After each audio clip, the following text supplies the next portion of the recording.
lets it fly. There's the record for Peyton Manning. Chris Davis, an answered prayer. The Huskies are in basketball heaven. Watson wins another green jacket. Yes! We have a shining star at sunset. To the end zone. Touchdown. It never gets old. Unbelievable. 1963, a year that many of the midshipmen, like me, won't soon forget. Heisman Trophy and a 21-point dismantling of the Fighting Irish. While we may have bent that day in '63, we didn't break. And despite a few hair-raising, nail-biting moments, the Fighting Irish won the next 43 straight over the midshipmen. Payback. That punt is blocked.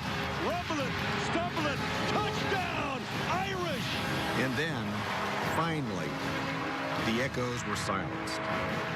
He'll be stopped, and so will a 43-game losing streak. Since that magical moment in 2007, a true battle has emerged.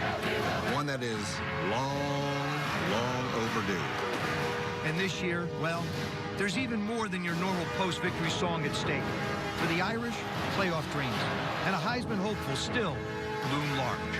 And Navy, it would define our season. That's all. Just define our season.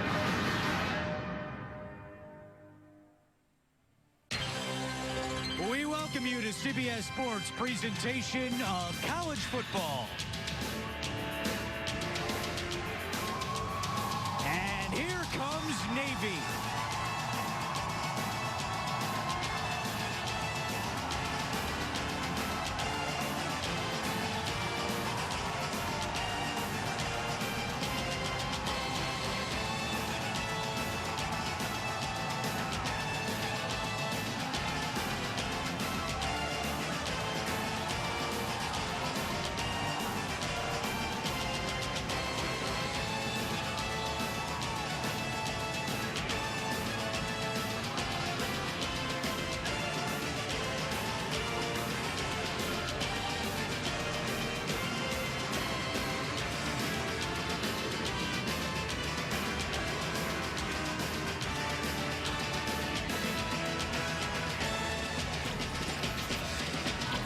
It's the 88th meeting between Notre Dame and Navy, live in prime time on CBS.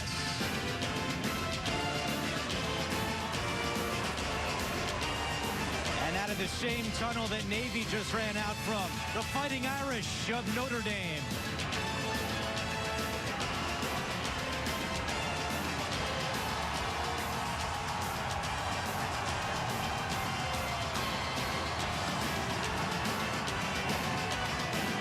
Welcome to FedEx Field alongside two-time Notre Dame All-American Aaron Taylor. I'm Andrew Catalon. Aaron, you played in this game 4 times in your career. What is so unique about this rivalry? Well, this game is everything that's good about college football because, unlike other rivalries, it's based upon mutual admiration and respect. Now, don't get me wrong. When we played these guys, we tried to mash them in the dirt just like we did everybody else. But the bottom line is Navy plays the game the way it's supposed to be played, with a lot of heart and for the love of the game. And because of that, they always had and will always have the respect of Notre Dame. Well, the Irish coming off that heartbreaking defeat 2 weeks ago at Florida State. You spent some time on the Notre Dame campus this week. Do you get the sense they're ready to move on? I did, but we'll see how they come out of this game. I think that'll tell us a lot whether they're really or not over that hangover. Coach Kelly said it took them several days to get over that loss to Florida State, so he was pretty happy he had some extra time to get ready for tonight. For more on the Irish, Jamie Erdahl is with head coach Brian Kelly. Coach, in your first year at Notre Dame, you lost to Navy. You're 3-0 since then. What is the key to containing their triple option attack? Well, you try to slow it down, really. And for us, it's really about, not giving up, first down and really getting them into easy second down, third down and possession. So we got to do a great job on first down, slow them down. And then we have to be really good at holding on to the football ourselves and really being efficient offensively. All right, Coach. Good luck. Thank you. Thank you, Jamie. The first college football playoff rankings were announced on Tuesday, and even though the Irish are number 6 in the AP poll, They are 10th in the playoff rankings, so Notre Dame will need a big November to climb the ladder. And it all starts with Everett Golson. The Irish QB has only lost twice in his career, but Aaron, 11 turnovers in the last 4 games. That's a major concern. Yeah, and we just heard Coach Kelly talk about the importance of that. Ball security is always important, but Navy's a team that wants to limit your scoring opportunities by limiting your possessions. So if Notre Dame wants to win tonight, number 5 has to hold on to the football. And just like Golson, quarterback Keenan Reynolds is Navy's leader, the midshipman, number 1 in the country in rushing yards, and Reynolds coming off a career-high 251 on the ground last week. What impresses you most about the junior? Well, we know he's an explosive playmaker that will likely leave the academy as the most productive quarterback in its history. But what impresses me about him are his intangibles. He's a leader among leaders, both on and off the field. Quite simply, Keenan Reynolds is a winner. The respect runs deep between these two programs. But for the next 60 minutes, it's a fight for victory. Chapter 88 of this historic rivalry, it's Notre Dame and Navy.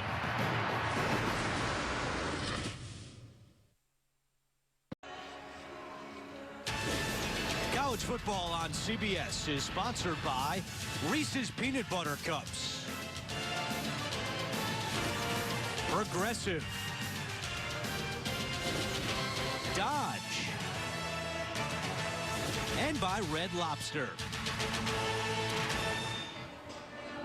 White House looking great last night for Halloween in the nation's capital. Time now to take you first on the field, presented by Microsoft Surface.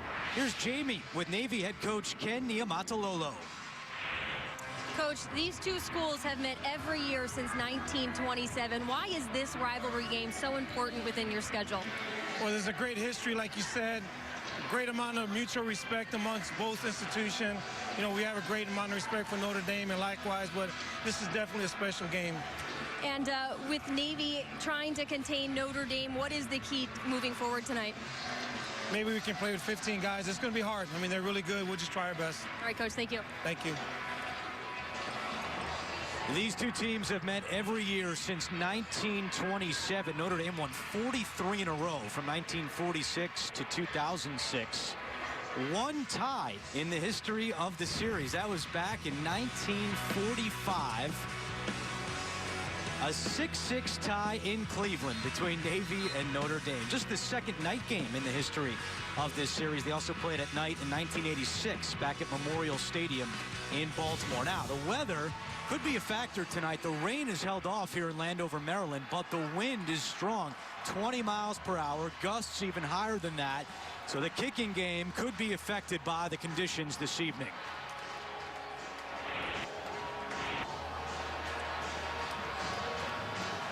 Notre Dame won the toss, and they have elected to receive.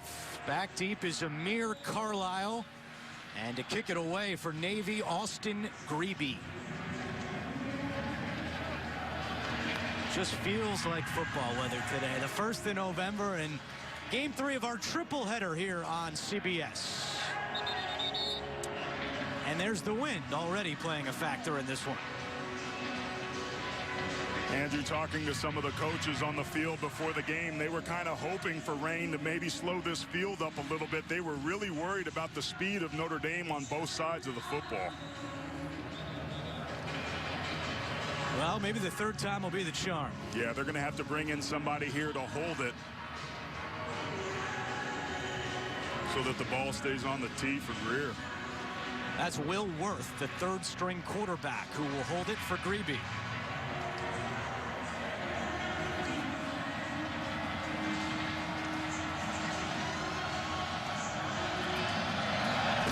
We're underway at FedEx Field in Landover, Maryland. Carlisle from the goal line.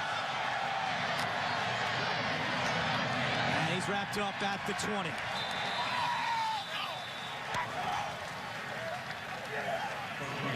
Time now for our Chick-fil-A starting lineups. And out comes Everett Golson, the senior quarterback with 19 touchdowns and 6 interceptions on the season. Also has 4 rushing touchdowns. He's second on the team in rush yards and has proven that he can beat you with his arm and his legs. Notre Dame starts in a 3-receiver set. And And the give on first down is to Folston. And not much doing.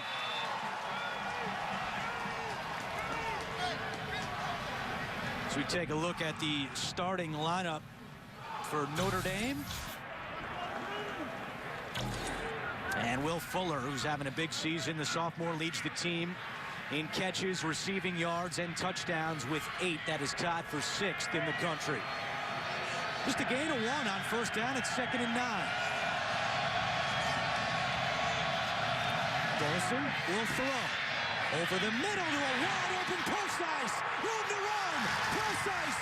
See you later. Touchdown, Irish.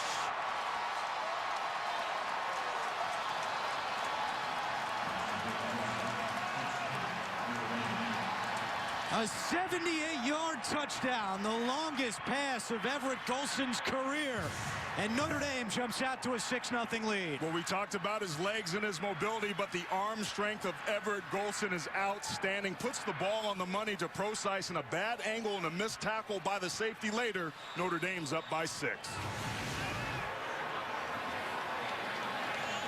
Second touchdown of the season for C.J. Procise. And remember, he was the one in the Florida State game that was guilty of that offensive pass interference on 4th and goal.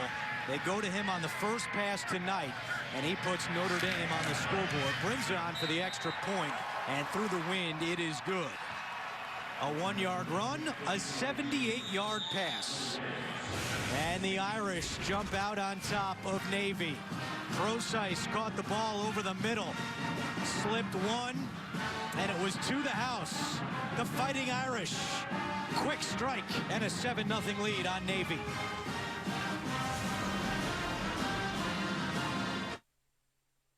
Meets Miami. Then the 2 hottest teams in the AFC collide. Peyton drives Denver into New England to battle Brady and the Patriots. A huge doubleheader Sunday on CBS. Against Florida State, Notre Dame only had 2 plays of 25 yards or more. On their second play tonight, they go for 78. Golson to Procise, and the Irish, in just 52 seconds, take a 7-0 lead. Well, Andrew, we talked about it at the top of the show, how Notre Dame came out early in this ball game would answer all the questions about whether or not they still felt the hangover of that Florida State loss. Well, I think they answered that question pretty soundly. At least offensively, Notre Dame came to play early on. Yeah, the bye week seemed to come at the perfect time for the Irish. Had a few days to blow off steam after the Florida State loss. Also, it was mid-semester break at Notre Dame, so the students could get away for a while. Didn't have to worry about schoolwork for a week. So a well-timed bye for the Irish, and now they're primed for a big month of November where they have 5 games starting tonight. Brown in the end zone. He'll take a knee. Let's go back to that touchdown, Aaron. Well, keep your eye right here on C.J. Procise. He's going to come out and up, and it's going to be a missed tackle by Quazell Bertrand. A bad angle by the safety that's on the hash right now. Coming up, right there, the number's just a missed poor tackle, and then all of a sudden, Procise's speed takes over. That's the exact speed that they were worried about on that side of the ball, and the Irish made him pay for it early. So Navy from the 25 in the triple option. Noah Copeland is the fullback behind Keenan Reynolds. Copeland with 3 rushing touchdowns on the season. Reynolds will keep it on first down, has some room, and comes close to a first down. Drew Tranquil makes the tackle, and we'll take a look at our starting lineups presented by Chick-fil-A. Keenan Reynolds, we mentioned, 251 on the ground last week against San Jose State, a career high. Also had 39 carries, which was a career high. And that run on first down was good for another first down, 1st and 10 for Navy. Well, Navy's a predominantly run team, and you'll notice the Irish right away with 8 people in the box. They're crowding that line of scrimmage, trying to take away that run, but they got gashed on that last one. It's the fullback Copeland up the middle, pushing the pile forward, and he picks up 8 yards on the play. Again, Navy leads the country in rushing yards, averaging 352 per game. As we take a look at their starting lineup, and Aaron, you can relate to this. A bunch of injuries up front, and Jake Zuzek, we talked to him on Thursday. He said, hey, it's that time of the year, no excuses. And all these guys are banged up, but they're as tough as they get in the country. 2nd and 2. Swain at fullback. He's got the first down to midfield. Tackled from behind by Isaac Rochelle, but another first down for Navy. Well, in any triple option-based offense, there are 3 different options that you have: the dive, the quarterback keep, or the pitch. Oftentimes, Navy wants to establish the inside dive first so that teams overreact and then they hit you on the outside. But so far, Navy's offensive line is controlling the line of scrimmage up front.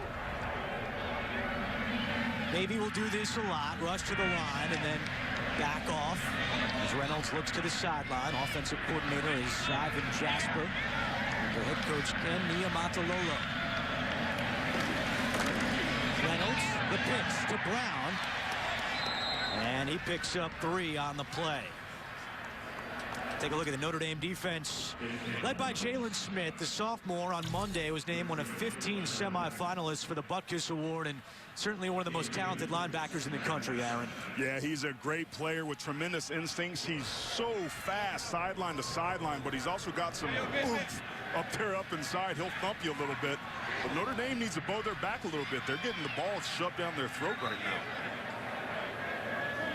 Copeland now at fullback behind Reynolds. 7-0 Notre Dame. And they give it to Copeland, the fullback, right at the line. Could be good for another Navy first down. Max Redfield makes the tackle. Andrew, what's so impressive about what Navy's doing so far is they're just controlling the line of scrimmage. Look at that big hole right there. They're just getting a hat on a hat and dominating Notre Dame at the line of scrimmage. Give this offensive line an offensive line coach, Chris Colton. That run was just short of the first down, 3rd and 1, and now Navy has the first down thanks to Tony O'Gully. Let's go back to New York. An update, a Ford update with Adam Zucker. All right, Andrew, the first ever meeting of top 10s at Ole Miss, and the Rebels have their first lead. Bo Wallace to Laquan Treadwell. The number 4 Rebels lead the 3rd-ranked Tigers 14-7. Back to you. Adam, thank you. 7-0 here in Landover, Maryland. First quarter, 10:55 to go. 1st and 10 for Navy at the Notre Dame 38-yard line.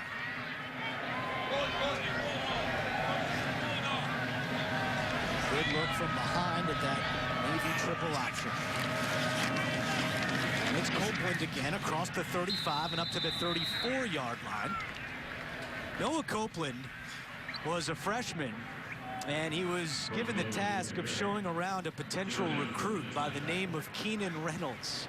Ironic how that worked out, and the 2 of those guys became such close friends. And Aaron, when you have this triple option, you need to have that close relationship with your fullback. Copeland doesn't know when he's going to get the ball, but the fact that those 2 are such close friends really helps on the field with this relationship. Yeah, a lot of times it's the quarterback-wide receiver chemistry, but in this offense it's between the quarterback and the fullback. Here's a pitch to Williams Jenkins, who's playing his first game after missing the last 3.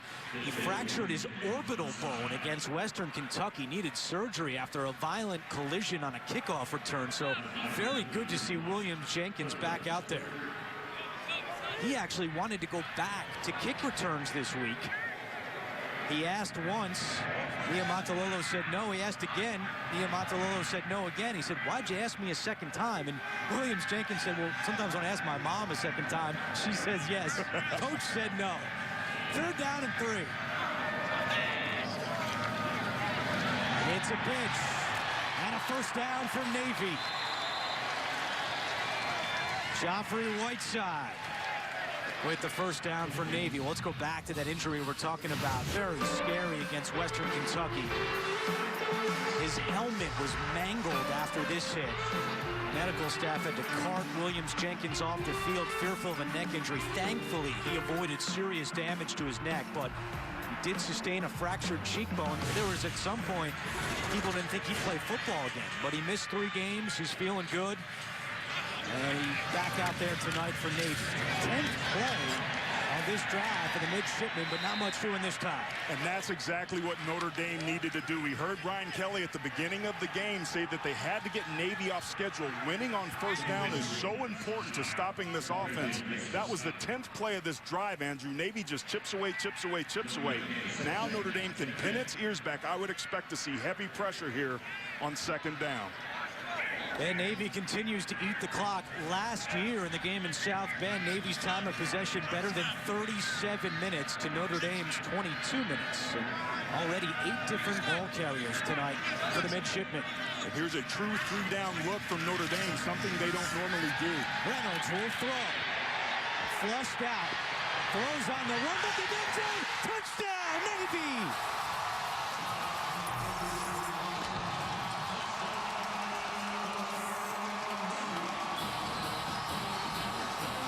They don't throw very often, but when they do, it can be effective. Thomas Wilson with just his second catch of the season, and it goes for a touchdown. Thomas Wilson just coming off the line. He gets lost in coverage. And look at that shove-off. Absolutely pushes Cody Riggs to the ground. Gets away with an offensive pass interference. That's been the thorn in the side for Notre Dame offensively. But this time, it was the other team that was pushing him around. Well, that clearly should have been offensive pass interference. Wilson and Navy get away with one there. Just the 3rd touchdown pass this season for Keenan Reynolds. The midshipmen will take it. They've tied it. It's 7-all in Landover. 8 minutes to go, first quarter. Let's go back to that Navy touchdown. Well, there's Thomas Wilson, number 89. Look at that right there, just a clear push off. That should have been pass interference, offensive pass interference, but they got away from it, and that's how he ended up so wide open for the big score. Remember, Andrew, it was offensive pass interference called against the Irish their last time out against Florida State that cost them that ball game, and right here, it's Navy that got away with one that gave them the big score against their defense. There have been 2 passes in this game, and they both have gone for touchdowns. C.J. Procise for the Irish and Thomas Wilson for the midshipmen. Navy did go 2 for 2 on 3rd downs on that scoring drive. And they took a lot of time off the clock as well, and that is the M.O. for Navy on offense as Grebe kicks it away. And this one goes out of bounds. So a special teams miscue by Austin Grebe. Well, with as explosive as this Notre Dame offense free is. Kick out of bounds. Kicking team. The ball will be placed on the 35-yard line. First down. Ron Sherry, tonight's referee. We go back to New York with Adam Zucker.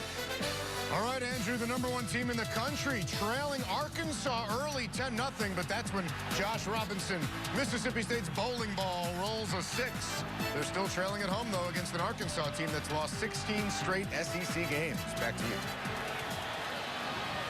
Adam, thank you. 8 minutes to go, first quarter, and Notre Dame will start this drive at the 35-yard line. It's Folston up the middle to the 40, a pickup of 5 on first down. First 5 games for Folston, he rushed for 165 yards, but in the last 2, he's gone for 218, and he has really stamped himself as the #1 back on this Notre Dame offense. And it's really helped. They made some offensive line changes, but they finally decided to stick with Folston, and it's made a difference because it's helped their timing with that new offensive line. 4 wide receivers on 2nd and 5. Folston to Robinson, incomplete. It was Brendan Clements on the coverage for Navy.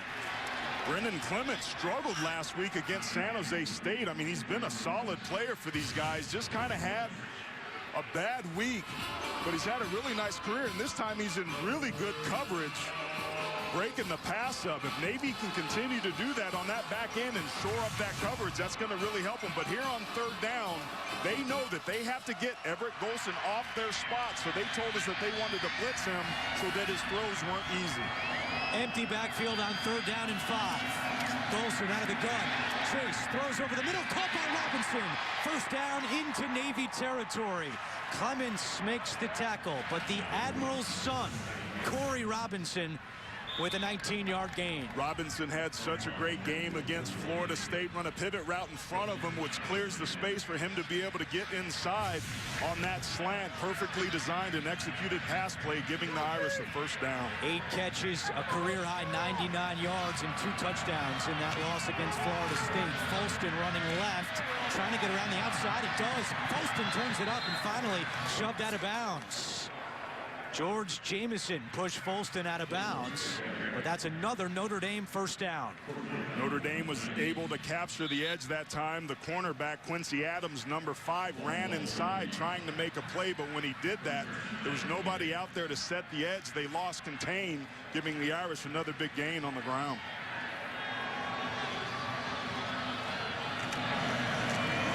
Folston on the left side has room. Folston inside the 10 and tackled at the 4-yard line by Jordan Drake.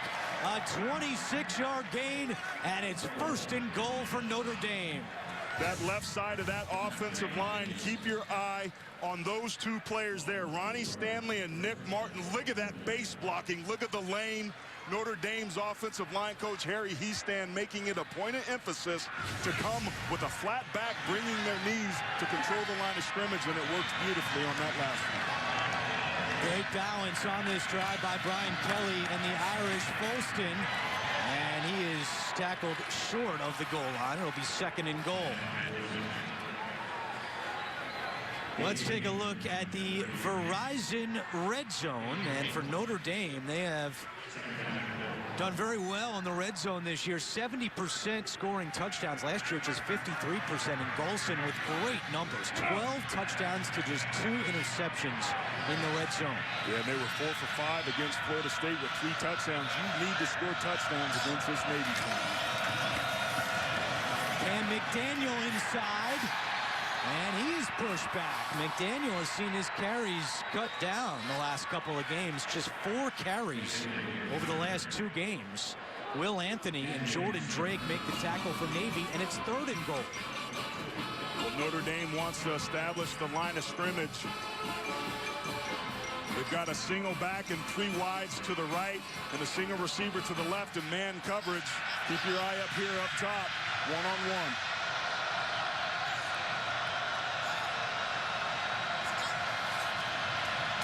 Golson over the middle, touchdown. The tight end, Ben Koyak. His 2nd touchdown of the season, and the Irish answer that Navy touchdown.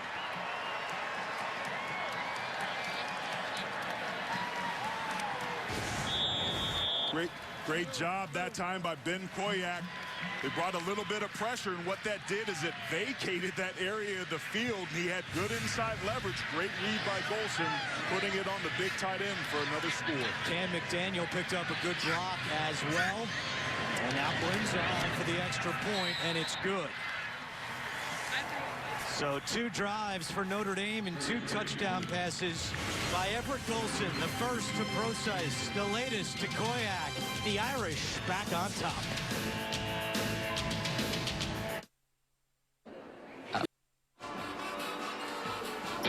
Monday on CBS, tune in to see why critics are calling Scorpion brainy fun. Don't miss the new hit drama Scorpion, Monday at 9/8 Central, only CBS. A crisp November evening in the nation's capital. Temperature in the 40s, wind blowing here in Landover, but it hasn't slowed down Everett Golson, who so far in this game is 3 out of 4 for 99 yards and 2 touchdown passes. 8th straight game with 2 touchdown passes, and now Blinza will kick it away to Damon Brown, and this will be a touchback. Back to New York, Adam Zucker, Auburn, and Ole Miss battling it out. That's right, Andrew. We're tied again at the Grove. Nick Marshall buys some time and then throws 1-on-2 to Sammy Coates. 14 all, final minute of the first half. Notre Dame fans hoping both of these teams lose at some point. No doubt about that. Irish number 10 in the playoff rankings. But with 5 games in November, they run the table. What do you think, Aaron? There was certainly no tears shed when Georgia lost today. As many one-loss teams as they can get out of the way for the Irish, they'll take. On first down, Reynolds through the air, and it's incomplete. He was looking for Damon Brown, Elijah Shoemate on the coverage. And this is going to be a challenge tonight for Notre Dame safeties. They're going to be asked a lot to come up and support that run, particularly in the alley. But when you do that, Navy will throw the ball on you deep on first down. You said it earlier. They don't throw it often, but when they do, they make you pay for it. But great recoverability that time by Elijah Shoemate to break the pass up. Junior out of East Orange, New Jersey, played at Don Bosco Prep, so it's 2nd and 10. 3-down linemen again. They're expecting perimeter runs. They run this defense to be able to stop this exact run. Notre Dame is a 4-down team, meaning they run 4-down defensive linemen. This is a new look that they wanted to bring out this week. Navy's not expecting it, and it worked to perfection there on 2nd and long. See, they have everybody in the alley. Elijah Shoemate coming up. Great job of playing off those tackles by Drew Tranquil, a true freshman. And defensive coordinator Brian Van Gort has done a masterful job with this defense so far this year, particularly with all those suspensions early on in the year. Well, Brian Kelly said it's a playmaker's defense under Van Gort. And Reynolds hit as he throws, and it's incomplete. And the Navy punt unit will have to come out. Well, Notre Dame said they wanted to bring heat early and often on Keenan Reynolds to make him feel uncomfortable. And that time they did a good job of doing it. Greer Martini, another true freshman. He's going to play a lot tonight. Niles Morgan, number 5, is going to play a lot tonight. We've already seen 53, Justin Utupo. All true freshmen. The future is bright for Notre Dame defensively. Pablo Beltran kicks this one away to Riggs, moving back to the 25. Cody Riggs bottled up and tackled at the 24-yard line with 3:53 to go, first quarter. Notre Dame coming back out on offense. They've had 2 successful drives so far. Drive number 3 coming up here on CBS.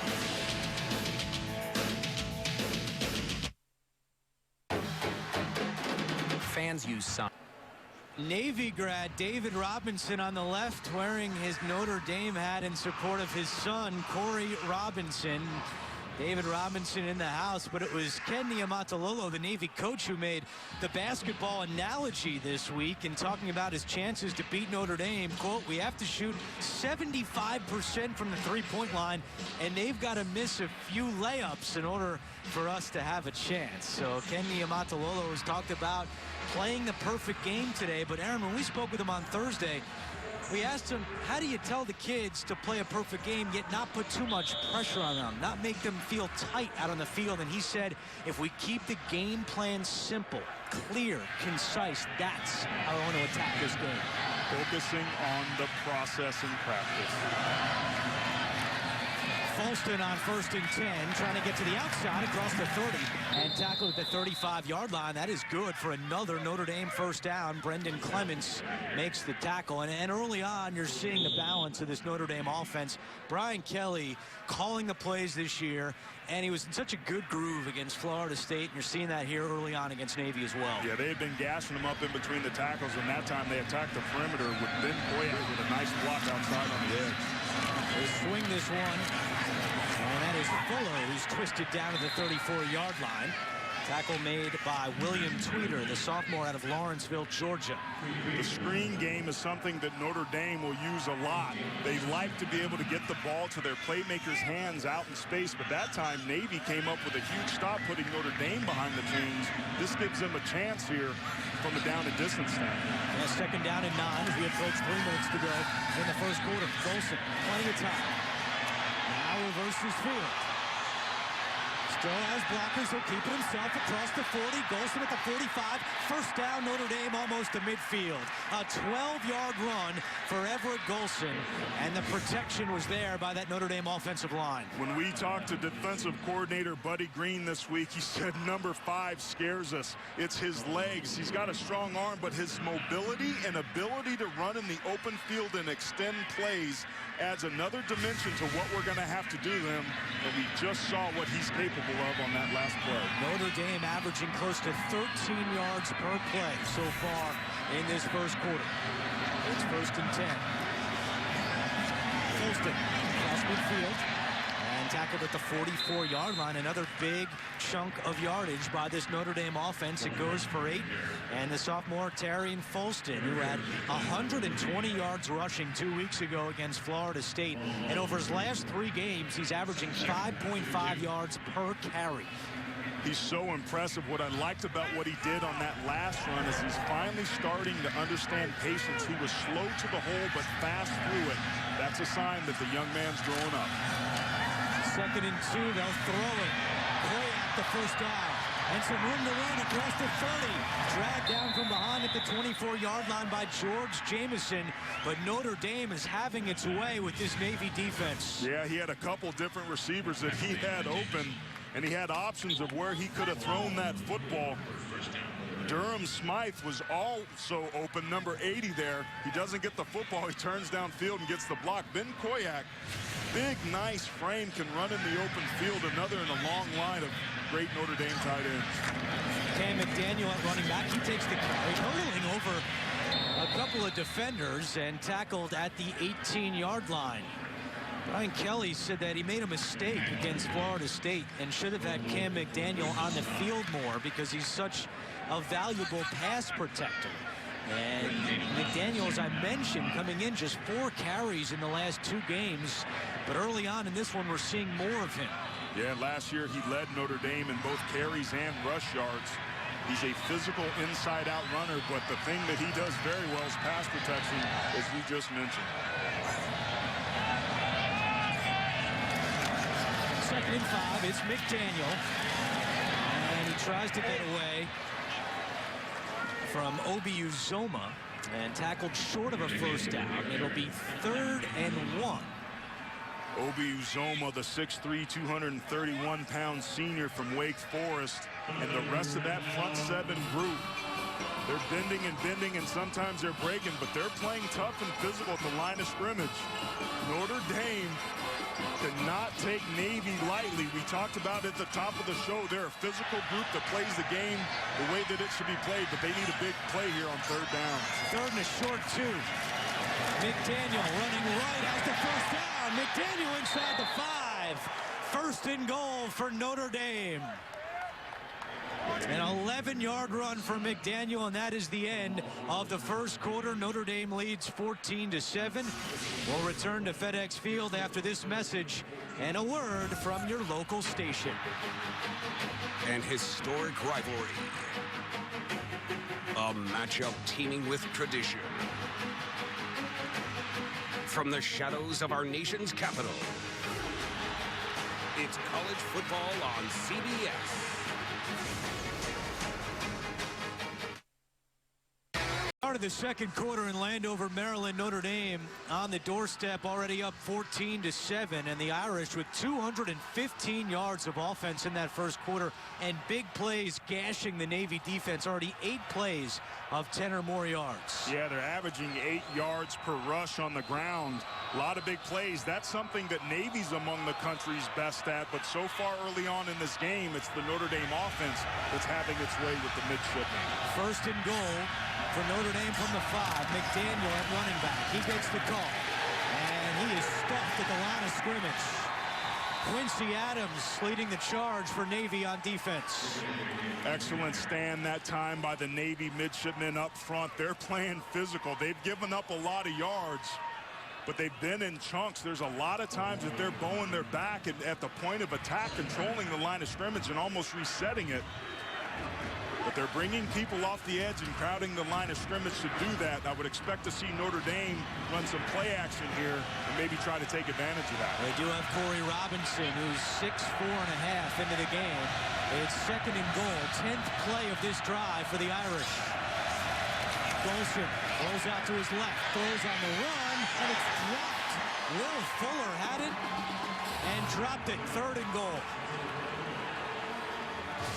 These are the plays that you have to make. Great job that time by Cam McDaniel picking up the block Everett Golson put that ball right on the number 7. There's no excuse for William Fuller, the young man that leads his team in receptions, to drop that football. Here's a big third down opportunity for Navy. I think they need to be able to come after the quarterback and try to make a play. If they sit back on their heels, they're playing right into Notre Dame's hands. Robinson will go in motion. The Irish 3 for 3 on third downs in this first half. 3 on the play clock. Golson out of the gun. Pressure coming. Golson steps up, trips, still has it, and he walks in. Touchdown! 5th rushing touchdown of the season for number 5, Everett Golson, and the Irish take a 20-7 lead.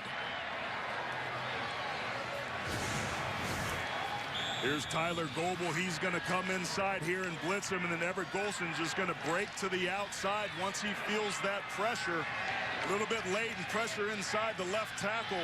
Ronnie Stanley gets beat too, and you saw Golson come up like he was going to throw that football. That actually helped him. He regained his balance, made a move, and got his way into the end zone. 11th career rushing touchdown for Everett Golson. Notre Dame now 4 for 4 on third downs. And they are having their way against Navy. It's 21-7. David Robinson loves it against his alma mater.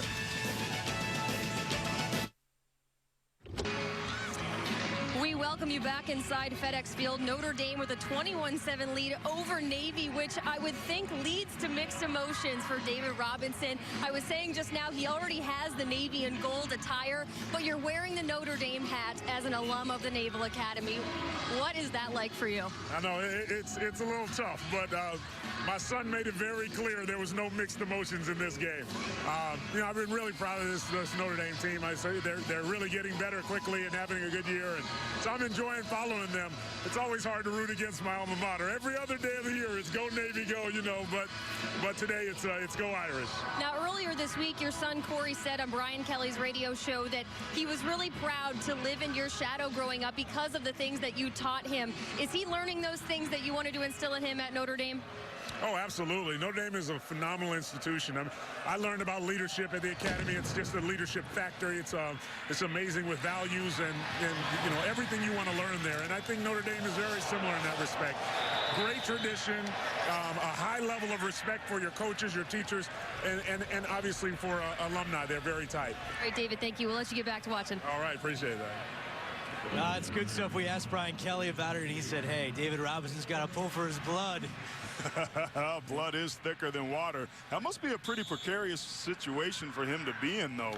But, man, when that's your son out there, I think all bets are off, and I think he's making the right choice. So Navy went 3 and out on its last drive. They'll start this one at the 23-yard line, trailing 21-7. Aaron Taylor, Jamie Erdahl, and Andrew Catalano, thank you for joining us for Game 3 of our triple header today on CBS. And not much doing for Williams-Jenkins, forced out of bounds. That was a really nice job that time by Notre Dame again in that 3-4 look. 3 down linemen, 4 linebackers trying to get the penalty, or excuse me, to protect the perimeter, and there's a player down for Navy. That's the senior center, Tanner Fleming. So the training staff attends to Fleming, and we'll be right back. Catch the Millers, Monday, 8:30, 7:30 Central. The #1 staffing firm in America. And welcome back. Where Notre Dame's up 21-7. We talked about Navy having problems on their offensive line with injuries and how banged up everybody was. That's Tanner Fleming. He's battled injuries, but it looks like he almost gets fallen on by his line mate who's adjacent to him, Braden Heap, and just comes up gimpy. Those injuries, Andrew, mounting up for the middies. Yeah, Ken Niumatalolo told us his offensive line is so taped up that they look like mummies, but he did not change his practice regimen this week. He kept them in pads because he said they had to prepare for the physicality of Notre Dame's defense. So the new center now is Blaze Rodder, the junior. Talked about that different personnel package for Notre Dame. This is again a 3-4 look. Drew Tranquil as a linebacker, but Navy gets to the perimeter for the big gain in the first down. That's Joffrey Whiteside picking up the first down, the senior out of Columbus, Ohio. Tackle made by Jalen Smith. They're just so good when they get you. Everybody attacks down, and just a great pitch and read by Keenan Reynolds. There's no support out there. Good blocking on the outside edge, and Navy finding a way to get some running room on the Irish. First and 10 from the 34-yard line.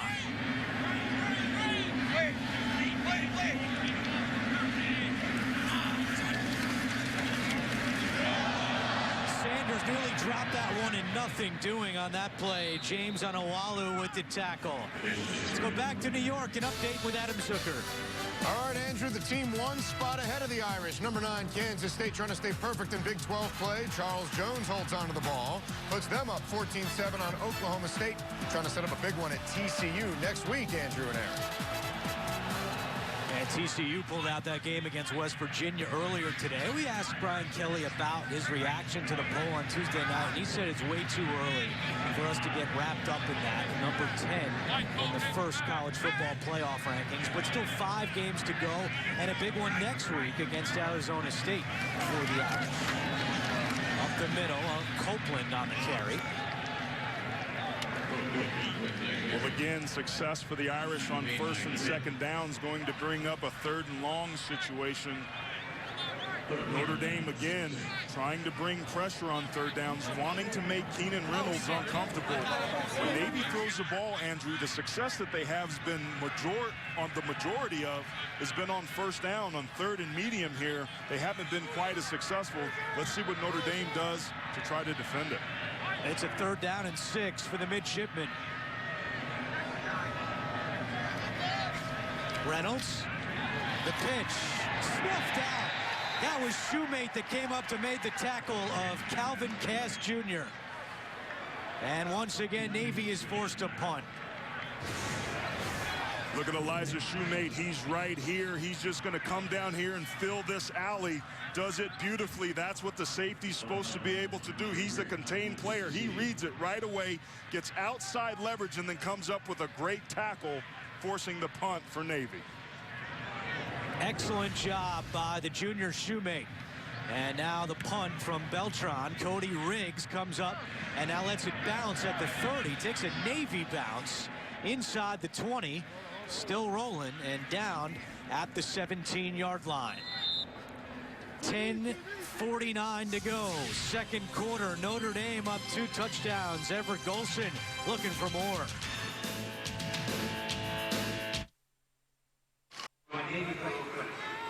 21-7 Notre Dame in front of Navy, and with the help of Home Depot, let's see why Everett Golson was so successful on that last touchdown run, Aaron, his 5th rushing touchdown of the season. Well, we talked about his ability to be able to extend plays.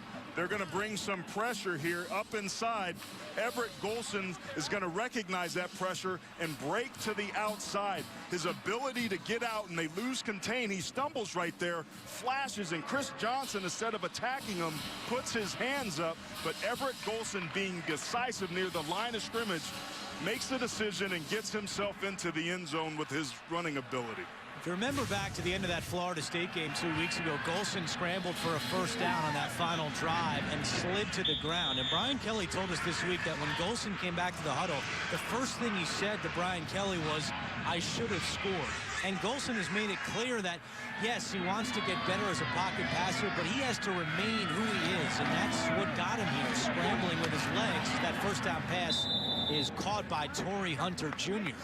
But I think it gave you a little window into Golson's mindset, especially on that last drive. Yeah, when he came back to Coach Kelly, said, that wasn't me. That wasn't me. I should have scored. That wasn't me. But he was trying to protect the football. He was trying to be coachable all week leading up to that because of all the turnovers. He was working with the running backs, trying to work on his ball security, but he was too conservative on that last play. But as we just saw in this game, I think his confidence is back, and Everett Golson is being him. Tarian Folston with a first down run for the Irish.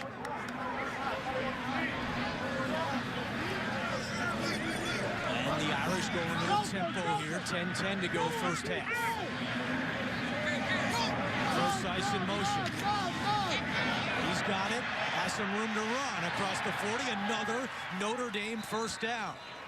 A gain of 14 for C.J. Procyse, just his third carry of the season. Notre Dame will run some speed sweeps that forces the defense to have to defend the entire field.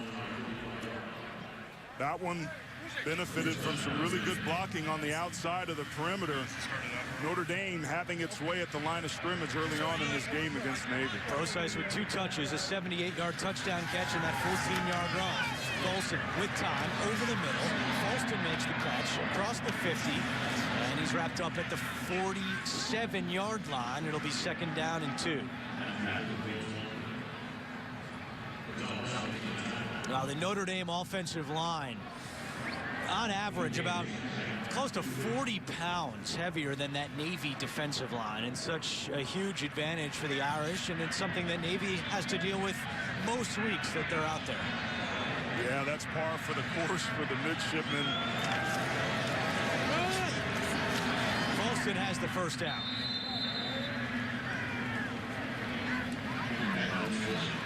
The CBS Sports app now has the fastest scores. Download it tonight and be the first to get updates and scores for Notre Dame, Navy, or your team right on your phone.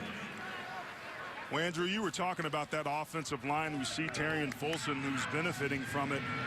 But I was impressed. One of the things that I think has been significant for these teams are the offensive line changes that took place before the Syracuse game. They wanted to get more stout up inside. So Harry Heastam, the offensive line coach, and Brian Kelly got together and made some changes. Those changes have led to a much improved running game for the Irish. Notre Dame has called timeout with 8:31 to go. Second quarter, Irish in front, 21-7.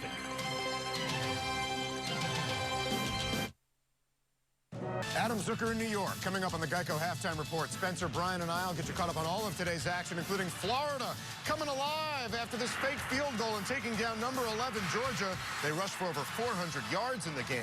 Back to you guys. 8:31 to go, second quarter, and Notre Dame has a 21-7 lead. Time now for our Aflac trivia question.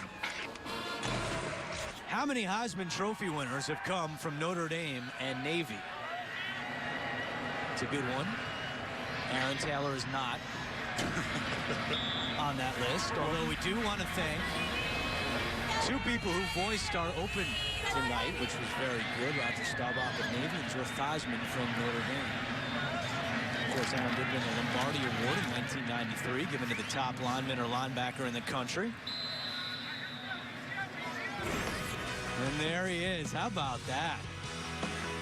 You actually have aged pretty well, my man. Man, I look just like I did in college. Look at that. Dude, how's that possible? And what are you talking about, man? The Lombardi Trophy is like the Heisman for fat guys. I won that. I Let's go Irish. To be mentioned, right? Oh, man. 2-time All-American, 1993 Lombardi Award, and he does a real good Lou Holtz impression also.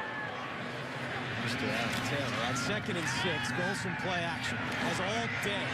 Fires to a wide open Brown. Inside the 10. Brown at the 5. And another 1st and goal coming for Notre Dame after a 36-yard gain. Notre Dame just ran 3 verticals there. There were double posts to the right side, which was a clear out underneath, just leaving him wide open. Chris Brown making it easy. And Everett Golson showing you that arm strength and accuracy. And Navy didn't have a chance on that one. They left themselves vulnerable underneath in that belly because of the clear out. Now Notre Dame's inside the 5-yard line. Irish with 300 yards of offense in this first half. Golson to Fuller, trying to get him in some space, and he does, into the end zone, touchdown. 3rd touchdown pass tonight for Everett Golson, and it's 27-7. Well, Andrew, you may have noticed something familiar about that formation that Notre Dame ran on that last play. This is the exact formation, trips to the right, that they ran against Florida State. But instead of running some pick routes and rub routes, they run a simple bubble screen out to the edge, and Willem Fuller, behind some good blocking, powers in for the touchdown with no offensive pass interference this time. 9th touchdown this year for Will Fuller, and this is what Aaron is referring to. Of course, Notre Dame fans know exactly what he's talking about. Offensive pass interference canceled out the potential game-winning touchdown pass from Golson to Corey Robinson. And now a look at this last touchdown by the Irish. Yeah, same formation, different play. Just good blocking on the outside edge.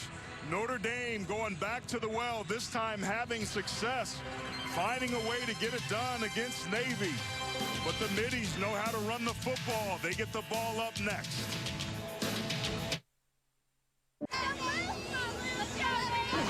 Big Bang is back on Thursdays. Join Emmy winner Jim Parsons and the rest of the gang for a new episode of TV's #1 comedy, The Big Bang Theory, on its new night, Thursday, 8/7 Central, only CBS. 304 yards of offense for Notre Dame, and a host of Irish fans in the house here in Landover, Maryland. All smiles so far on that Notre Dame sideline as they try to run their record to 7-1. With Aaron Taylor and Jamie Erdahl and Andrew Catalon, thank you for joining us for Game 3 of our triple header on CBS. Damon Brown, and he gets across the 20. And let's go down to Jamie Erdahl. Andrew, there's been a lot of walking and talking for Tanner Fleming ever since he left last offensive series. The center, it is indeed his left ankle that he seems to be catering to right now. He's taken his helmet on and off. He's dropped into his stance a couple of times. The trainers want him to cut back and forth, but every time he tries to do that, he pulls up. It doesn't look like he's coming out right now, but he does have his helmet on, and he is still on the sideline. Jamie, thanks. He injured that ankle against Air Force, did not play against VMI, and it's still been a recurring problem over the last couple of weeks, and he'll start this series from the sideline. Reynolds wants to go to the air on first down, and it's incomplete. We go back to New York. Another update with Adam Zucker. Yeah, another update from the Grove, Andrew. It's been good Bo tonight. Bo Wallace to Evan Ingram, right through an Auburn defense that's struggling for a third straight game. Number 4 leads number 3, 24-14. Back to you. Adam, thank you. What a day in college football here as we now enter the month of November. And of course, the final 4 playoff teams will be selected on December 7th.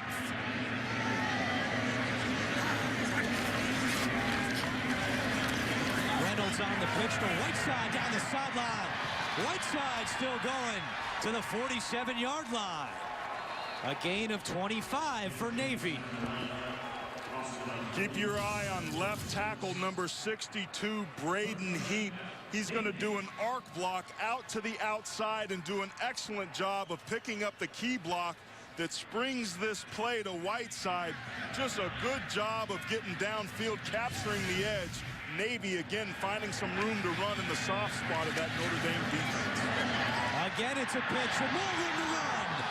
It is to Brandon Sanders with a Navy first down. This time they took the right tackle, Joey Gaston, out to be able to try and cut Max Redfield, number 10, but Redfield plays off, stays up on his feet, and makes a touchdown-saving tackle by the shoestring. Sanders out of Itabena, Mississippi. And it's 1st and 10 for the Mids. Copeland up the gut. Pickup of 3 on the play.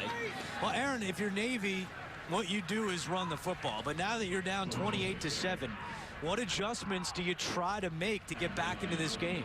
This is a triple option offense. They run the football. They control the football. They've got to play better defense. Their offense has been fine to a certain extent. They find a way to find a groove to get themselves in there. They just have to keep chipping away and then try to hurt Notre Dame enough on the ground so that they can get some big plays through the air on play action. Navy with all 3 timeouts remaining. 5:35 to go first half. This is Swain across the 30 to the 28-yard line. Joe Schmidt makes the tackle. I think, Andrew, sometimes the misnomer about Navy is because they're a running team that they can't score quickly. We've seen they have the ability to score and score quickly. And if Max Redfield doesn't make that shoestring tackle, that would have been a touchdown. That's what this offense does. They just poke holes until they find your soft spot, then they make you pay for it. 3rd down and 2 for Navy. They are 2 for 4 on 3rd downs in this opening half. On the season, Navy at 48%, which is 12th in the country. Swain stepped up. And he appears to be just shy of a 1st down. I don't think he got it. I think the defensive line of Notre Dame held firm there. That was the midline option where Swain comes right off the rear end of the center, but Navy will go for it on 4th down. This was one of the concerns they had. When it was 4th and 1, they've gotten it every single time so far this year except for one when it was a fumble.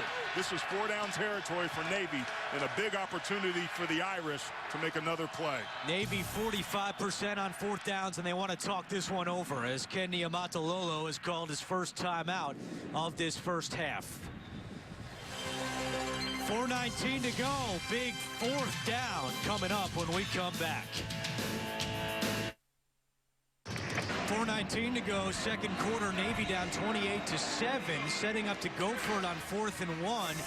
Would you go for it, Aaron Taylor, or would you attempt a 43-yard field goal? No, field goals haven't been the strong suit for Navy early on in this year. They made a change there and found some success with Austin Greavy last week making 2 field goals. But you run the football, you better be able to get a yard, even against a defense playing as well as Notre Dame is. Swain is the fullback, 6'1", 245. It's Reynolds himself, and he's got the 1st down. 1st and 10 from the 25-yard line for Navy.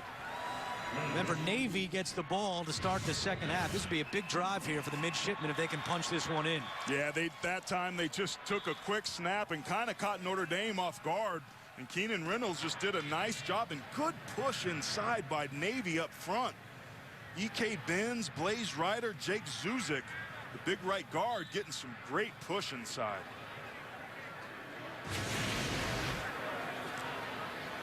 There's an injured Notre Dame defensive player down at the 23-yard line. Training staff is out to attend. And that's Jerron Jones. So they'll take a look, and we'll come right back.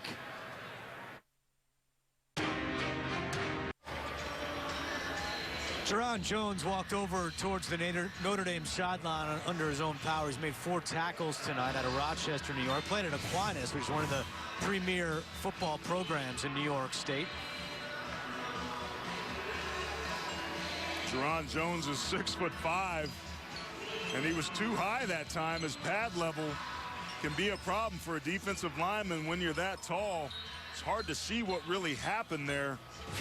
It wasn't number 94's best effort, and he's certainly feeling it a little bit gimpy, but he's coming off a tremendous game against Florida State where he had 3 tackles for loss, which matched his total for his entire career. For his first 18 games of his career, he had 3 tackles for a loss, and then 3 2 weeks ago. And now another stoppage on the field. I think they just want to reset the play clock, and that's exactly what they do. With 4:10 and counting to go, first half. 1st and 10 for Navy. After losing 3 in a row, the midshipmen have bounced back by winning each of their last 2. Trying to stop a 3-game losing streak against Notre Dame in this series. It's the fullback dive. And a pickup of 2 on the play. And that time his replacement, number 75, Daniel Cage, did an admirable job stopping the dive first. To stop the triple option, you have to be solid up inside. And Daniel Cage, a true freshman, has done a pretty nice job in reserve backing up number 94, Jerron Jones. He's a big boy now. 6'5", 325 pounds. He brings it.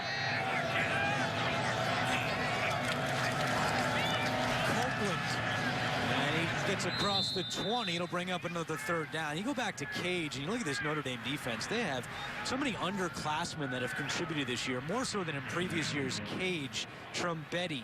You've got Rochelle, who's a sophomore. Jalen Smith, just a sophomore. Under Brian Van Gorder's defense, there's a lot of young talent. Future very bright for Notre Dame. 3rd down and 4. Navy is 2 for 5 on 3rd downs tonight. They're sitting near that left hash. A lot of space to the right to be able to try to get this football to the perimeter. looks right. First down and more. And it's a touchdown for Devon Brown. First touchdown of the season for the junior out of Glen Burnie, Maryland.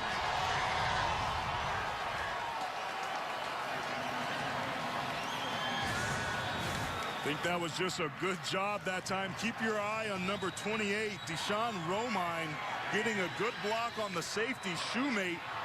And then it was just a bad angle by Joe Schmidt, who couldn't get there. And Navy, as we talked about, can score and score quickly. Second career touchdown for Brown. And the extra point by Grebe is good. They took a bit of a gamble on that fourth down play, and it pays off for the midshipmen. Now, can the defense hold? We'll find out when we come back. It's a 28-14 ball game in Maryland.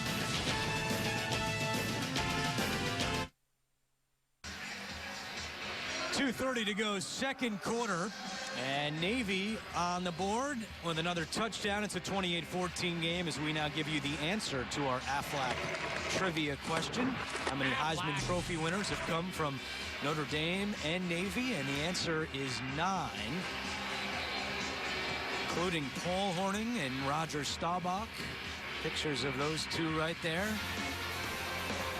Staubach in 1963, and here's the entire list of 9. The last Heisman Trophy winner from Notre Dame, you got to go back to 1987 and Tim Brown.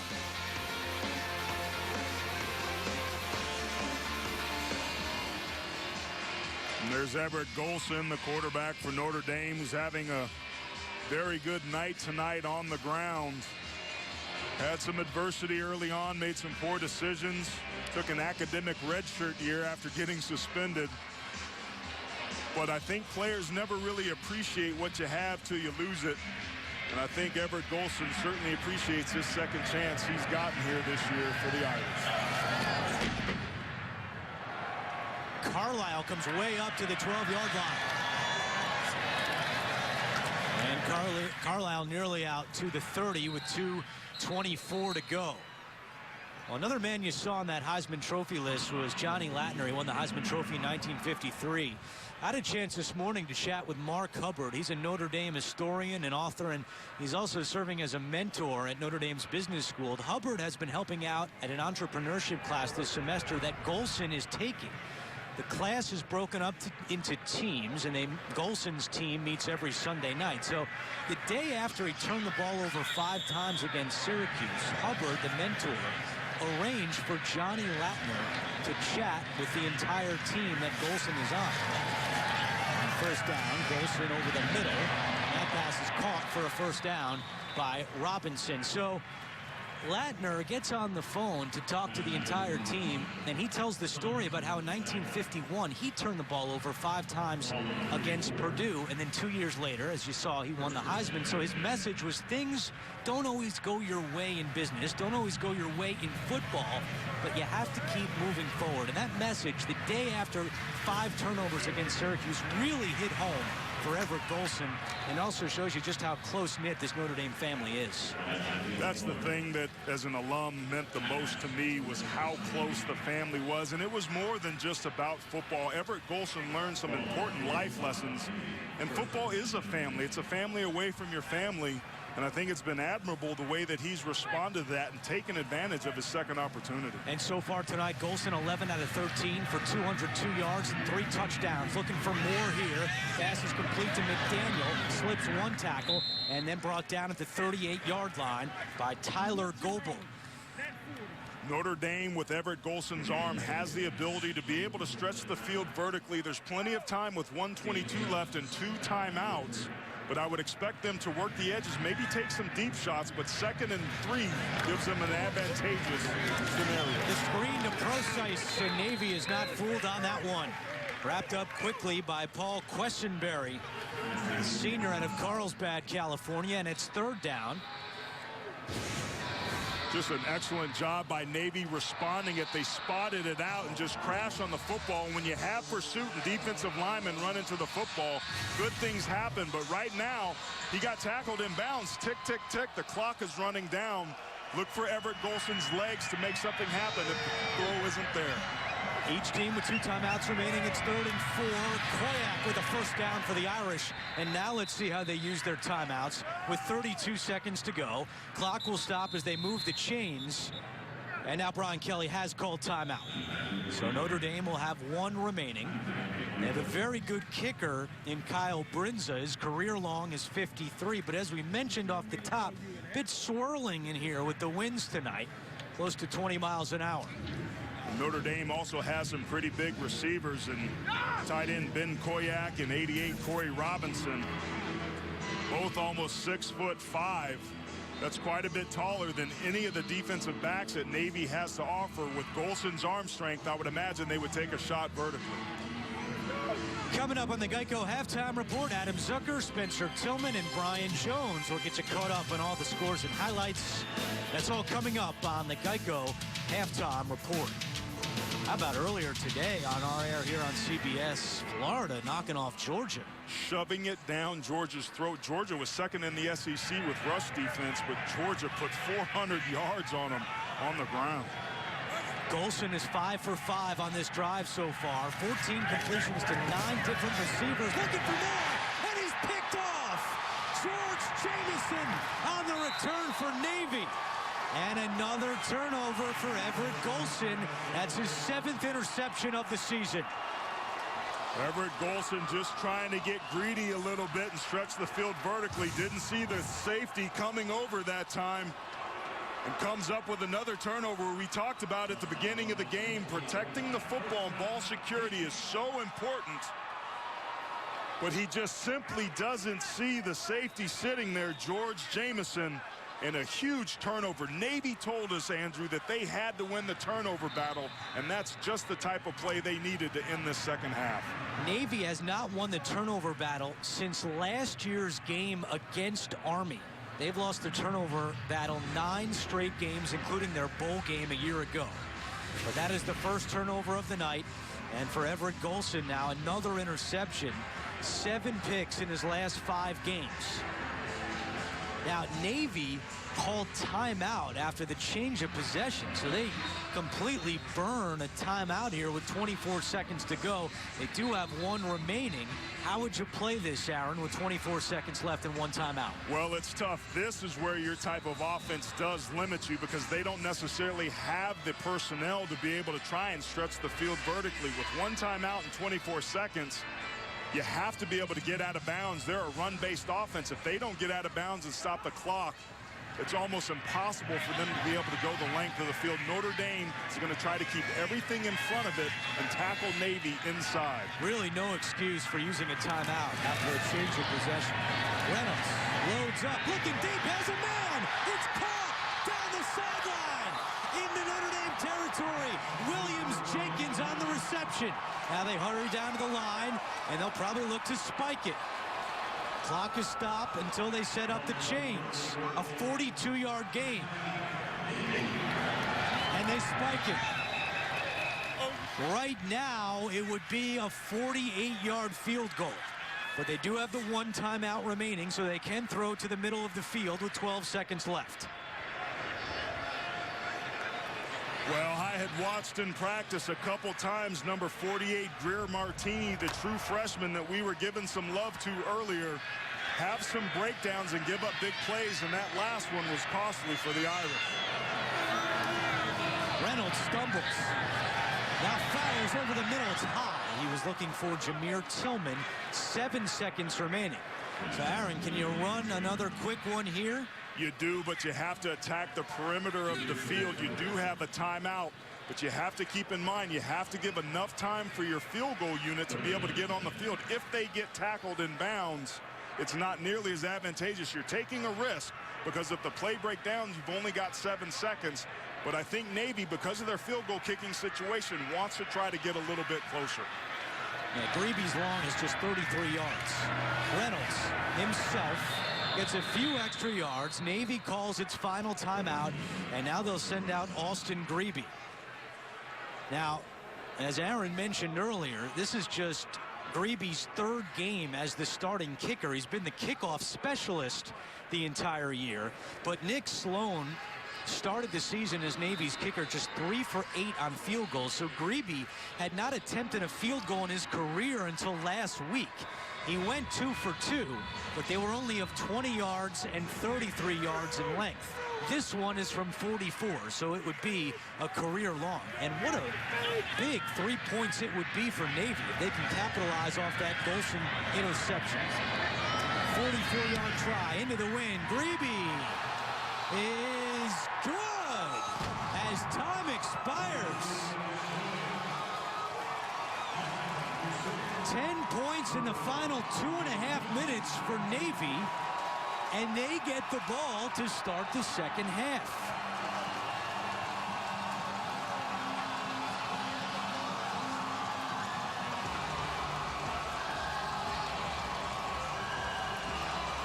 Let's go down to Jamie Erdahl. Coach, Everett Golson was looking comfortable and confident until that turnover. What do you attribute it to? It was a poor decision by me. It was a bad call. I mean, we should have had a read route where our receiver didn't break it inside. It's just a bad call. Did you see anything from Navy's last 2 drives that you need to change defensively? Yeah, I mean, you know, we're playing pretty good, and we get matched up one-on-one on the play, and, you know, we're not in very good position. We got to have eye discipline, and, you know, they run a wheel route. It's late in the half. You know they're going to throw the football. We just got to do a better job. All right, Coach, thank you. Yeah.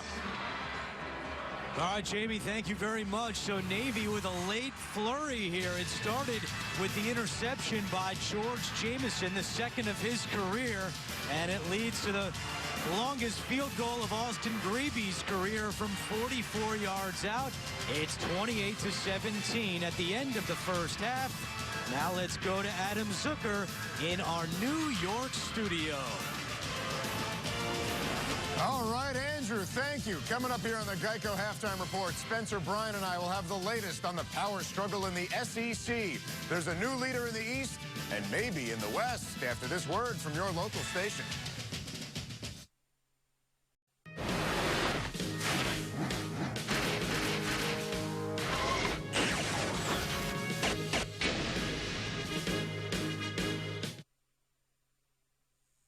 CBS Sports presents the Geico Halftime Report. Geico. 15 minutes could save you 15% or more on car insurance. Hello, everyone, and welcome to the Geico Halftime Report. I'm Adam Zucker with the score in Landover. Notre Dame leading Navy 28-17. I'm joined by Spencer Tillman and Brian Jones. And, guys, the Mids have some mo. Well, it's like we said at the top of the show. They were going to have to play clean, and they are. No penalties, BJ, no turnovers, yet they're trailing by 11 points. And, again, you have to credit Notre Dame for giving them that opportunity. But for the interception, I think this is a deeper hole for the Middies. 331 yards rushing last year for the midshipmen in this ball game. They're almost halfway there to that total in the first half. All right, they're on their way back. Now to today's action with our highlight blitz. It's a big night in the SEC West. BJ, #1 team in some trouble. Yeah, Dak Prescott, he's been feeling that ankle a little bit tonight. I should say a lot of bit. He has been playing too well. Pick right there by Alan Turner. And you see him here, they forego the field goal, try to go for it on 4th and 1, and Prescott is stopped short. Yeah. Bulldogs turn it over on down. They went for a field goal a moment ago and got it, so they're tied. Remember, Arkansas's lost 16 straight SEC games. All right, the big one at the Grove, #3 and #4, Spencer, lots of offense. Nick Marshall here hit Marcus Davis, 17-yard score. This is part of a 96-yard drive for Auburn, culminating there with the touchdown. Shh, be quiet, Auburn's on the rise, fellas. Yeah, Auburn's on top by 4. Remember, Ole Miss only allowed 10 last week and lost. It's wild times in the SEC West. Mississippi State still perfect on the year. Alabama off this week. They're going to face LSU next week, who's getting better. Bama and Miss State also still have to face each other. It's so early. All right, how about the game we brought you from Jacksonville? BJ, this is the Florida team. Exactly. Where has this been? I went out on a limb for them, and they didn't get it done, but they got it done today. Matt Jones to the sideline, 44-yard score, 418 yards rushing for Florida today, 5 touchdowns. And that's the second most rushing yards ever allowed by Georgia, 38-20. Big doings in the SEC East, especially with how Missouri was able to finish off Kentucky, Spencer. Matty Mock hits Bud Sasser here for a 26-yard touchdown. Don't look now, fellas, but the East has got a new guy vying for that top spot. Given what happened today, Missouri Tigers rolling. Yeah, 20-10 in the final. Not a good day for Patrick Tolles. Mark Stoops just got that nice contract extension, though. Missouri in control of its own destiny now. Georgia goes to Kentucky next week. Florida still mathematically alive. And Will Muschamp, by the way, a little bit more alive on the job security front. To the Pac-12 now, and BJ, the number 5 Ducks, looking to fly north. Marcus Mariota 0-2 as a starter versus Stanford. He's starting and finishing right here. 22-yard touchdown. Oregon extends their lead at that point. Yeah, and Stanford has won the last 2 meetings. Oregon by 11 right now. All right, to the Big 12, Spencer. Drama in Morgantown. Jaden Obercrom, high drama, 37-yard field goal gives TCU the comeback victory. TCU's got K-State coming up next. Gary Patterson got a great offense and a great defense. They're in the driver's seat, fellas. West Virginia losing a double-digit lead late in that game. 5 turnovers on that one. Big day in the Big 12. Kansas State right now on top of Oklahoma State. Oklahoma and Baylor, big wins earlier. It sets up for next week. Kansas State is going to be facing TCU. Baylor and Oklahoma are going to match up as well. Now to the Big 10. BJ, Nebraska lost Amir Abdullah, but cruising past Purdue. Yeah, they did. They sat him for precautionary reasons in this ball game, but they didn't need him. Tommy Armstrong, 29 yards for the touchdown. Nebraska rose. 35-14 the final. 8-1 now on the year. And Ohio State off and running against Illinois. Urban Meyer did not like the Buckeyes' spot in the original rankings. 16th on the year, 24-0 right now. 3 turnovers by Illinois. Coming up, we'll tell you how Air Force and Army did today against each other when the Geico Halftime Report continues. College football on CBS is sponsored by T-Mobile, Aflac, The Home Depot, and by America's Navy.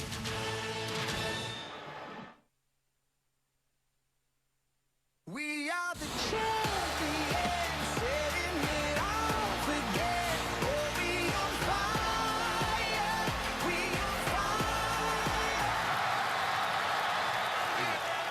fire. All right, welcome back to the Geico Halftime Report. A reminder, Tuesday at 8 Eastern on CBS Sports Network. Join us for Inside College Football as we break down the landscape and the push for the playoffs. Inside College Football, our house, your home for everything college football.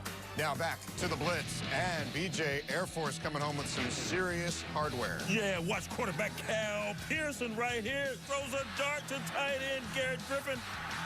He does the rest. 54-yard touchdown. Air Force, they possess the Commander-in-Chief trophy for the first time since 2011. And the 19th time overall, winning at West Point.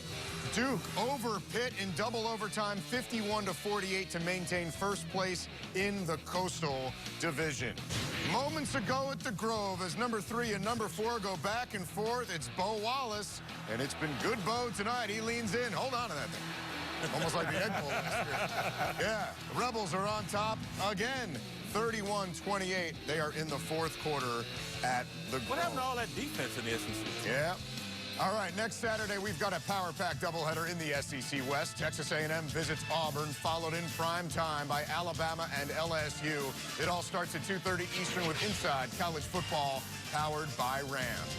And be sure to tune in to the next edition of Thursday Night Football on NFL Network. The Cleveland Browns visit the Cincinnati Bengals, and tomorrow there's an NFL doubleheader on CBS. Most will see the Chargers take on the Dolphins, and then it's Manning versus Brady as the Broncos face the Patriots. It all starts at noon Eastern with the NFL Today. Thank you for watching the Geico Halftime Report. Coming up, the second half of Notre Dame and Navy. And don't forget to set your clocks back tonight. What is it, State Fair? Enjoy the rest of the game. Was that for Air Force? Air Force, man. That's for Navy. CBS Sports presents the Geico Halftime Report. Geico. 15 minutes could save you 15% or more on car insurance.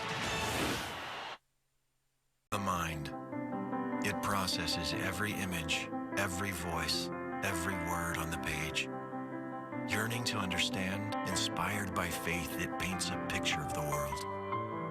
When given the chance to examine things from different perspectives, to turn conventional thought upside down, the mind soars.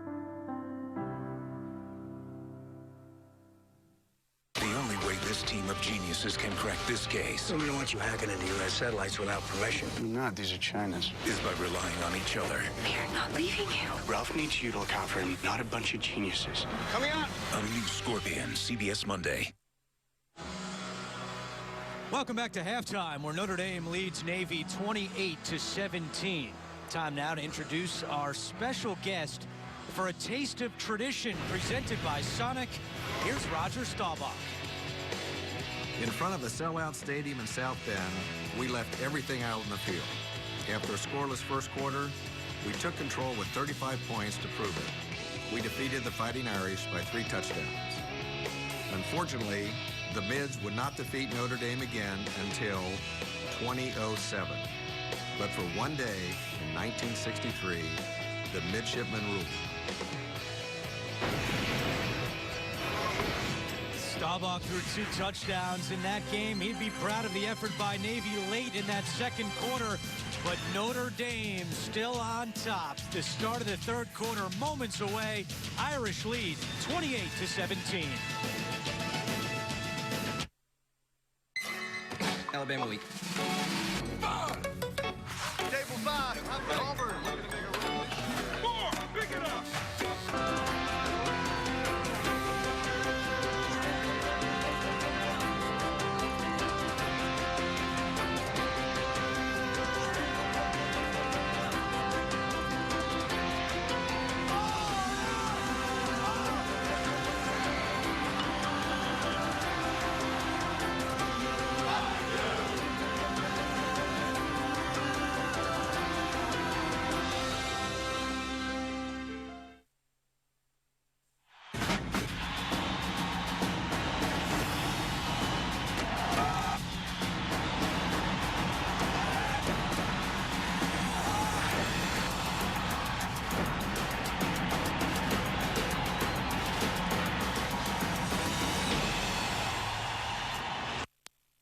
Third quarter in Landover, Maryland. Notre Dame has a 28-17 lead on Navy. And moments ago, Jamie Erdahl caught up with Navy head coach Ken Niumatalolo.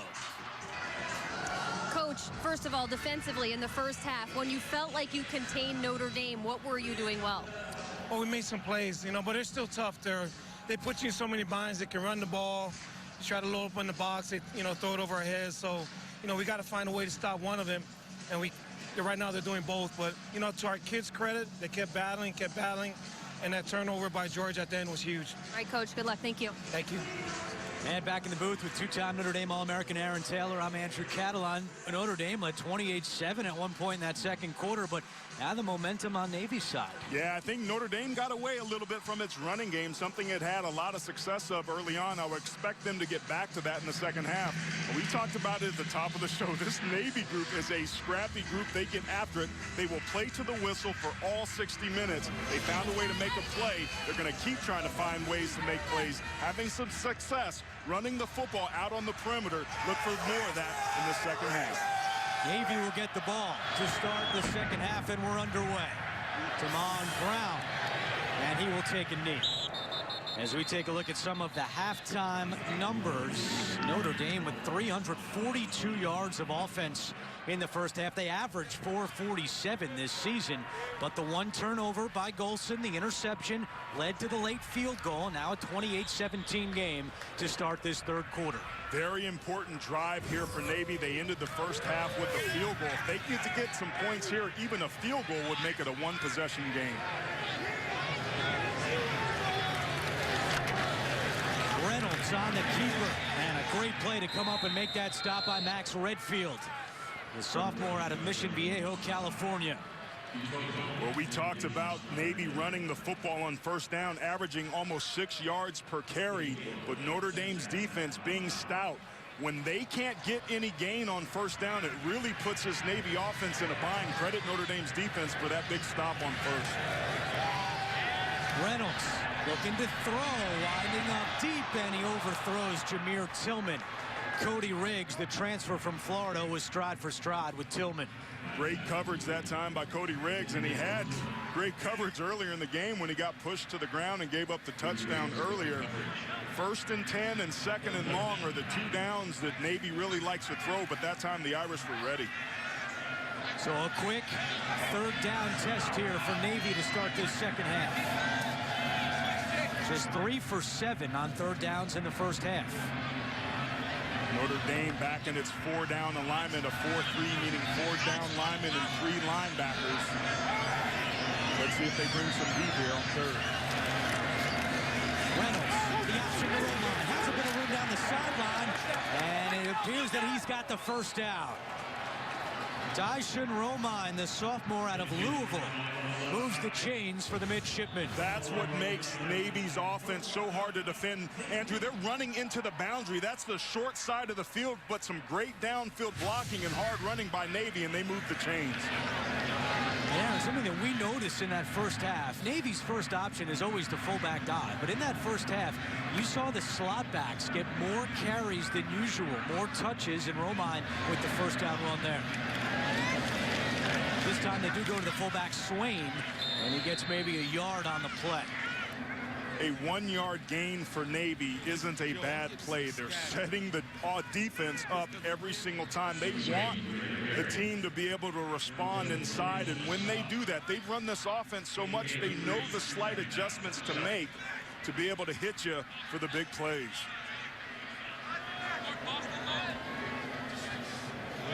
It's all about trying to loosen up the line of scrimmage up the middle with the fullback and then getting plays to the edge. And that's what they're looking to do here. Now Reynolds cuts it back himself, and he's got another Navy first down. Ball came out late, but he was down. And they need more of that.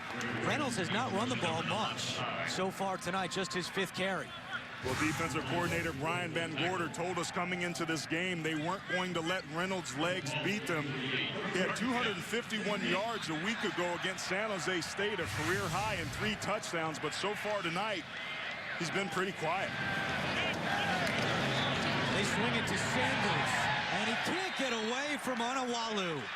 The converted wide receiver, now playing linebacker this year, and he makes the big stop. Just a great job by Onwalu. Here he is right here. He's going to play this to perfection. He's the contained player. He's the guy that's got to be able to set the edge. He recognizes it. They try to get a left tackle out on him to be able to cut him, Braden Heap. But Onwalu just makes a great play, uses his athleticism, and comes up for the 2-yard loss. Another sophomore on this Notre Dame defense. Again, as we mentioned, they are young and talented. Up the middle, it's Copeland to the 44-yard line, and that'll bring up third down for Navy. Andrew, you mentioned earlier that what they like to do is just chip away with that fullback dive inside to loosen that defense. And they are masterful at it. You'll see Notre Dame's going back and forth between a 3-down look and a 4-down look, meaning how many defensive linemen they have on the field to try to protect the perimeter. They wanted to get a little bit quicker. Here again, they have 3-down linemen trying to protect the edges. On 3rd and 6, Reynolds himself gets to the 40, but tackled short of a first down. And now what do? 4th and 1 from the Notre Dame 40. Talking to the Notre Dame coaches, they said defensively, Navy always goes for it on 4th down no matter where they are. They trust their offensive line. Copeland is the fullback. And now Reynolds will look to the sideline. Still 20 seconds on the play clock. You mentioned it earlier, Andrew. 14 for 15 on the year coming into this game on 3rd and 1 and 4th and 1 situations. This is a situation that Navy excels and they need to convert. 1 for 1 on 4th downs today. And they convert another. Play clock at 0. And before the play clock expired, they're giving Navy a timeout. Offense. It's a 5-yard penalty. Well, now the referee is saying delay a game, but the other officials are indicating that Niamata Lolo called the timeout. On the field prior to the flag being thrown. There is no foul for the late. Timeout on the field. Navy. So Navy does get in the timeout. They don't lose the 5 yards. It's 4th and 1 when we come back. Notre Dame and Navy right here on CBS.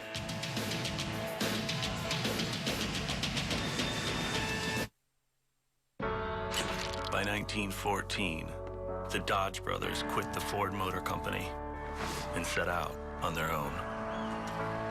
They believed in more than the assembly line. They believed driving was a holy endeavor. 100 years later, the Dodge brothers' spirit lives on. Welcome back. Notre Dame up on 11 with Navy driving in a 4th and 1 situation. Keep your eye at the bottom of the screen. Ken Niumatalolo walking over gingerly to the linesman right here. And right as the play clocks at 1, he's going to be able to try to tell him that he wants a timeout and gets it, preserving their opportunity to convert this very important 4th and 1 here to start the second half. So you like the timeout, as we got into a little debate here during the commercial. I thought with so much time on the play clock, there was no excuse to have to call a timeout. In any event, they called it. It's 4th and 1. Plus, you're bigger than me. A lot bigger. Reynolds himself runs into his own man, but the second effort, and he's got the first down. Navy got lucky there, Andrew. Miscommunication there. That's been problematic for Navy at times this year.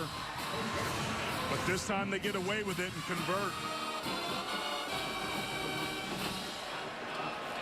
Just miscommunication between Noah Copeland and him.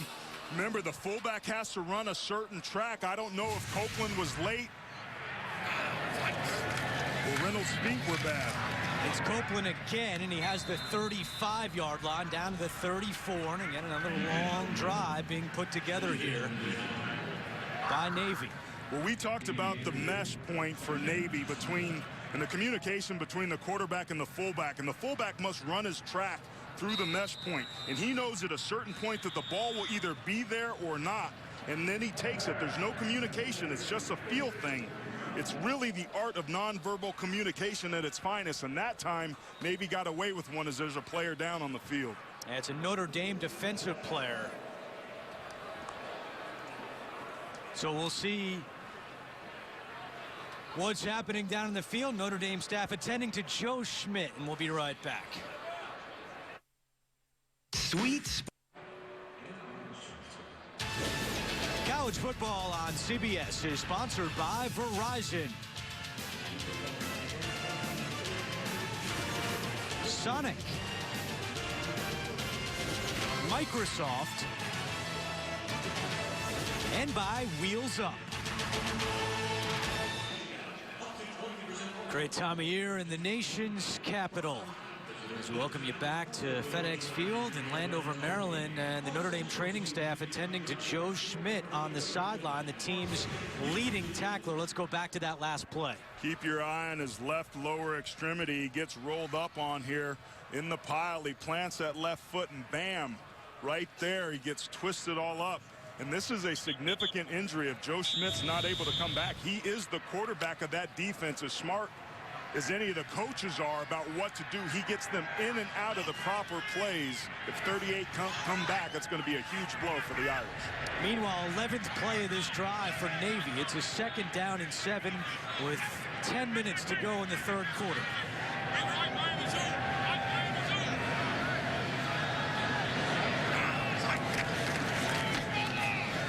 Reynolds. And he's brought down from behind by Greer Martini. And that'll be 3rd and a long 1 for Navy. Again, this is where Navy excels. There was overcommitment that time by the Irish on the dive, opening it up for Reynolds. We're starting to see Reynolds' legs a little bit. Notre Dame needs to be careful, not let 19 get high. Once again, Navy hustles to the line, then Reynolds backs off, looks at the sideline. On this one, 3rd and 2. They're pretty balanced, but remember, Navy likes to run into the boundary, the short side of the field. Reynolds himself, and another first down for the midshipmen. Well, they're going to Keenan Reynolds a little bit more, and it produces a first down. We're going to go back to New York. Adam Zucker with an update. It is a Ford update with massive postseason implications. Cameron Artis Payne gives number 3 Auburn the lead back at the Grove over number 4 Ole Miss. And Bo Wallace, guys, just turned it over inside the Auburn 10 with 6.5 left. Back to you. Good stuff. Thank you, Adam, for that Ford update. Here, 8:45 to go, third quarter. Navy moving the ball, trailing 28-17. Reynolds, his pass is caught along the sideline. Brendan Dudek somehow brings it in. It's good for another Navy first down, a gain of 12. Just a great ball. Look at the location of that, and great concentration by Dudek. I don't know if Cody Riggs could have had any better coverage than he had on that last one. He talked about Keenan Reynolds being a big-time player in his intangibles. We know he can make plays with his legs, but he just has a knack for finding a way to make plays when Navy needs it. Reynolds has thrown 8 passes tonight, 3 of 8 for 80 yards. 1st and 10. Up the middle to Copeland, and it brings up 2nd down. Let's go back to that previous play, Andrew. Take a look at this window. Good protection up front. It's just a simple stop route, but he leads him away from the defender. That is a big-time throw by a quarterback who's more known for making plays with his legs. 9th catch of the season for Dudek, the senior out of Hamilton Square, New Jersey.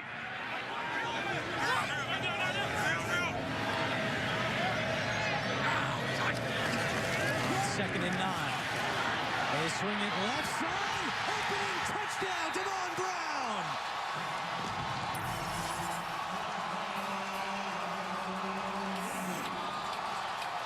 Give it to Joffrey Whiteside, the senior out of Columbus, Ohio, who came around the left side, found some room, and takes it in. Over pursuit that time by Notre Dame's defense. A lot of the defenders run too far over the play. That's Niles Morgan. Remember, Joe Schmidt got hurt a couple plays before, and his backup that time overran the gap and allowed Navy for a touchdown, bringing them and making it a one-score game. 3rd touchdown this season for Whiteside. He's now gone 5 carries for 52 yards. Navy marches down the field, and we've got a 4-point game. It was 28-7 at one point. Notre Dame in front, but Joffrey Whiteside with the 13-yard touchdown run, and all of a sudden it's a 4-point game in the 88th meeting between Navy and Notre Dame.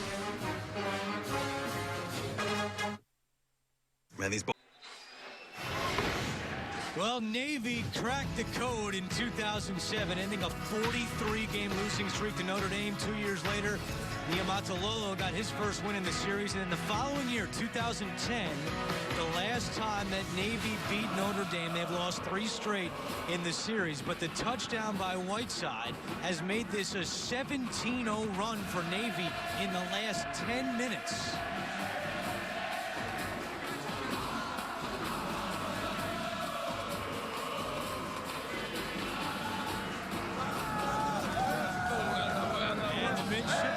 Some life here at FedEx Field. They're feeling it. We talked about that fight. If you sleep on Navy, they'll beat your butt. And right now, Notre Dame finds itself in a dogfight. Carlisle will take a knee. And a touchback for Grebe. Well, Andrew, you talked about cracking the code. Look at all these players for Notre Dame. They all over pursue, which leaves a hole up inside, and Whiteside does a good job on the toss sweep to plant his foot in the ground and get north and south and score. Finally, Jalen Smith, number 9 from the backside, showed up, but there was no other pursuit. And remember, we said it before, Niles Morgan, number 5, is replacing Joe Schmidt. He was part of that group that overran. Folston on first down up the middle, and he's got a Notre Dame first down. Let's see how the Navy defense responds, but this is what the Navy offense will do to you. Approaching 7 minutes to go in the 3rd quarter, and this is the first time this half that Notre Dame has had the football. And I think because of that, Notre Dame needs to use a little Navy's medicine against it and control the football. They had success early on in the first half of running it. They need to get that ground game going again. If for no other reason to give their defense support. Colson in trouble and throws it away over the head of Ben Koyak. We go to New York. Adam Zucker with another update. That's right, Andrew. Here's how number 1 Mississippi State has a bend but don't break defense. The big stop on 4th and goal after Arkansas had marched 17 plays, 72 yards. Bulldogs get it back, up 7 with 5 minutes left. Back to you. A lot of tight games here on this first day of November. 2nd and 10 for Notre Dame. Low throw. Pass is caught by Brown down the sideline and shoved out by George Jamison. Notre Dame loves its screen game. It'll run them a lot of different ways. Halfback slow screen, tunnel screens, bubble screens. They'll work the edges in the perimeter. Again, they don't huddle. A lot of times they don't put a tight end in line, meaning attached, as we have a timeout here. But they'll do that, Andrew, to be able to spread that defense out. The ruling on the field on the previous play is a catch. The previous play is under review. I said it was a low throw, and I think they just want to check to make sure this did not hit the ground. I think it did. With my naked eye, it looked like it did in real time. I agree.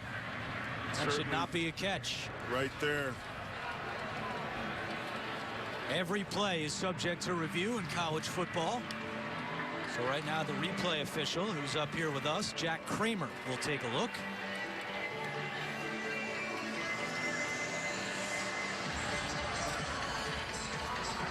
Different angle from this one, and again, the call on the field was a catch, but it does appear they'll have enough evidence to turn this one over. Yeah, and credit number 45, Paul Quessenberry.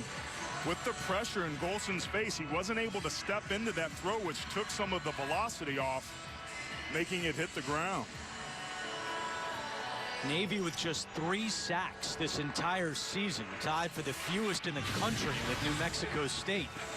But Quessenberry was able to apply some pressure there, and we're still awaiting the verdict. This is the longest series in Notre Dame history.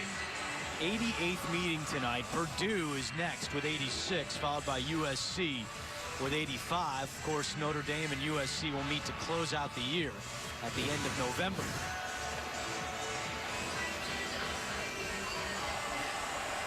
We talked about this Navy team. They're so unbelievable. Notre Dame had 342 total yards in the first half. They were moving the football up and down the field. But yet here they find themselves in a dogfight. The ball was incomplete on the field. Please reset the game clock to 7:01. Third down. And that's significant because it brings down 3rd and long. And an opportunity for Navy to increase its sack total and maybe come up with its 4th of the year.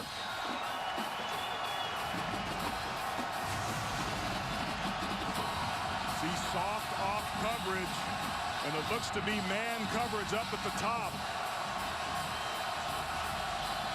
Notre Dame perfect tonight, 5 for 5 on 3rd downs. It's 3rd and 10. Golson in trouble, and he's sacked. Just the 4th sack of the season for Navy. Sarah and Uzoma, and they're going nuts here in Landover, a loss of 15. Keep your eye on these 4 defensive linemen. They only rush 4, but they run some twists and stunts, meaning a crisscrossing of the defensive line. Notre Dame's offensive line gets on different levels, doesn't keep its shoulders square. Navy with its 4th sack of the year. Notre Dame did not punt last year. This is the first punt for Kyle Brinza tonight. Fair catch by Sanders, a punt of 46.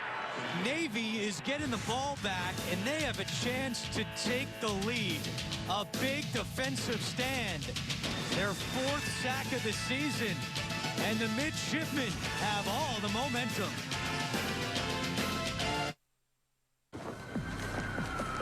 Really? It's not worth it. No worries. I got this. Oh!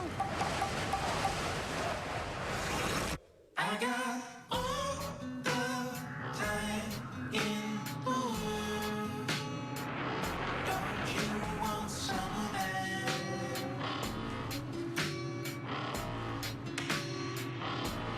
I got all the time in the 2.7 gigahertz turbo processor. Kevlar fiber durability. 你有一个电源插座。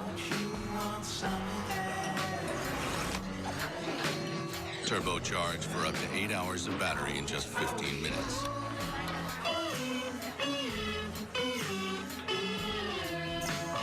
Introducing Droid Turbo by Motorola. You could win money for the future, so remember to enter the Allstate It's Good sweepstakes. You could win $100,000, VIP trips to 2 of the biggest college football games this year, and other weekly prizes. Enter today at allstatescfb.com.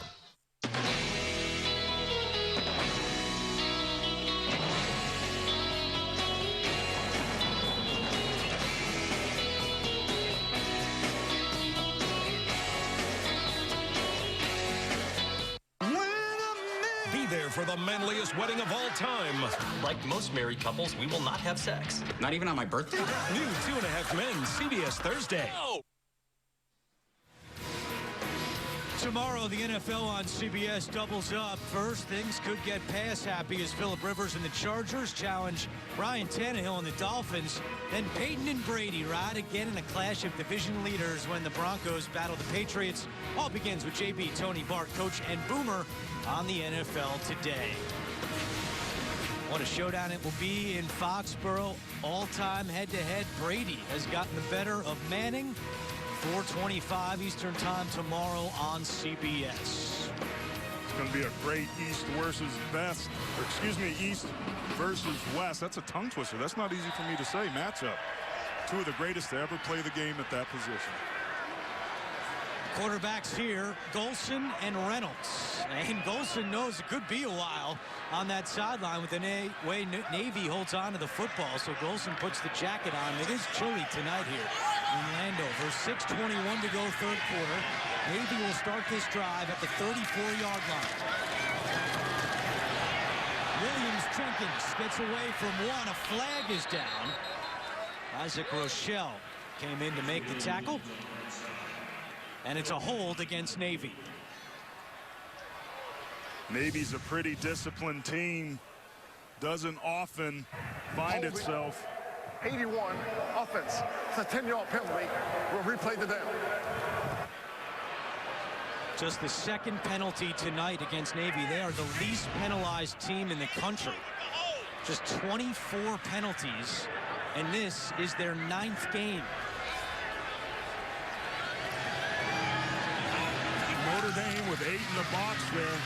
They come downhill, but that time, great play by Niles Morgan to not over pursue, stay home, keep outside leverage, and force the quarterback to the ground by keeping him inside. Yeah, Aaron Morgan makes the tackle. Schmidt is still not out there for the Irish. Saw him go down earlier in this quarter with an injury. Well, you mentioned the future being bright for Notre Dame with all those true freshmen. Niles Morgan is definitely one of them. He's got all the athletic ability that Joe Schmidt doesn't have, and as he gets older, he'll get smarter and be a big asset for this Irish defense. 207 on the ground for Navy, most allowed this season by the Notre Dame defense. A big hit there. Smith and Morgan shutting down Romine.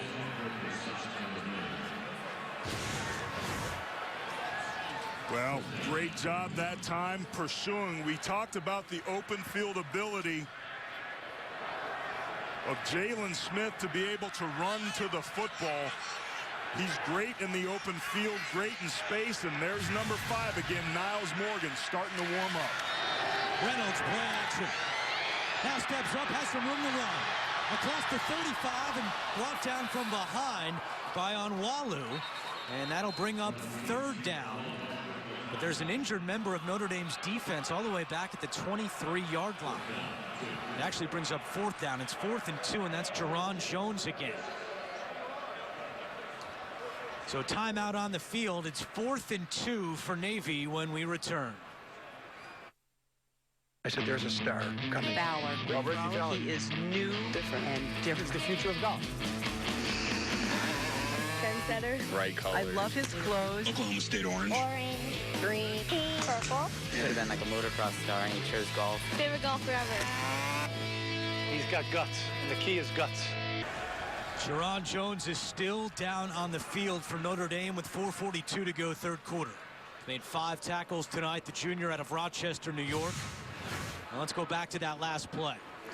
Well, it looks like Jerron Jones gets rolled up on by number 91, his own teammate, Sheldon Day, and gets pushed over, tipped over the back. He was trying to get himself upfield in the pass rush situation and just got his legs tangled up. You see him there grabbing the right middle part of his lower leg.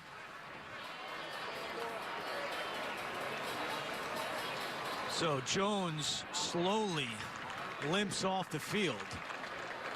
Meanwhile, Greer Martini made a big tackle on that last play to bring down Keenan Reynolds. Otherwise, Reynolds would have had a lot more room to run. What it does is set up a 4th and 2 as we go back and take one more look at the Jones injury. See Greer Martini right there on the hash mark. He's got his eyes right on Keenan Reynolds. He's locked up in one-on-one and tracks him down. Aaron, 4th and 2 from their own 42, and they go for it again. And they got the first down and more. Copeland off to the races. At the 10 and shoved out. At the 3-yard line by Cody Riggs. A 55-yard run on 4th and 2.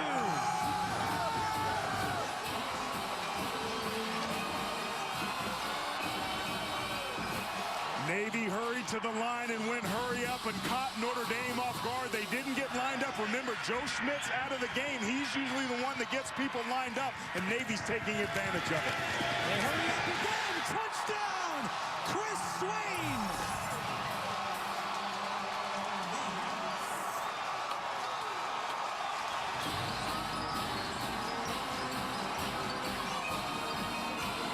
For the first time tonight, Navy has the lead.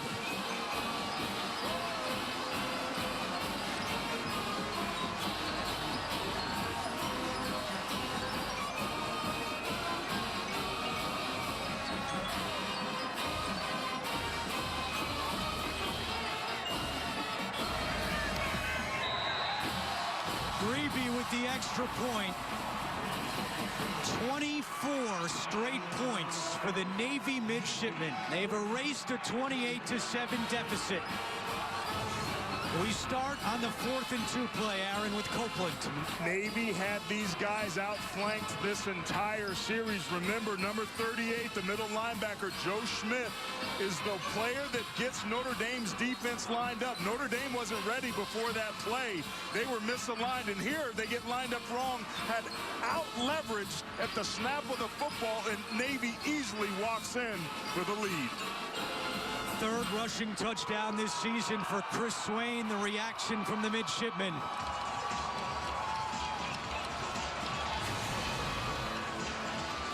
"24 points in the last 14 minutes and 21 seconds of game action. And Aaron, you look back to the turning point in this run.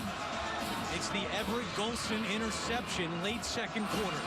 We started this program tonight talking about Everett Golson and turnovers. Now, whether that was a Brian Kelly call or a bad decision by Everett Golson, it's proving to be costly here in this football game. Carlisle on the kick return. Cuts it back at the 25 and tripped up at the 29-yard line. And that's where Notre Dame will start. Their last 2 possessions, they've gone interception and punt.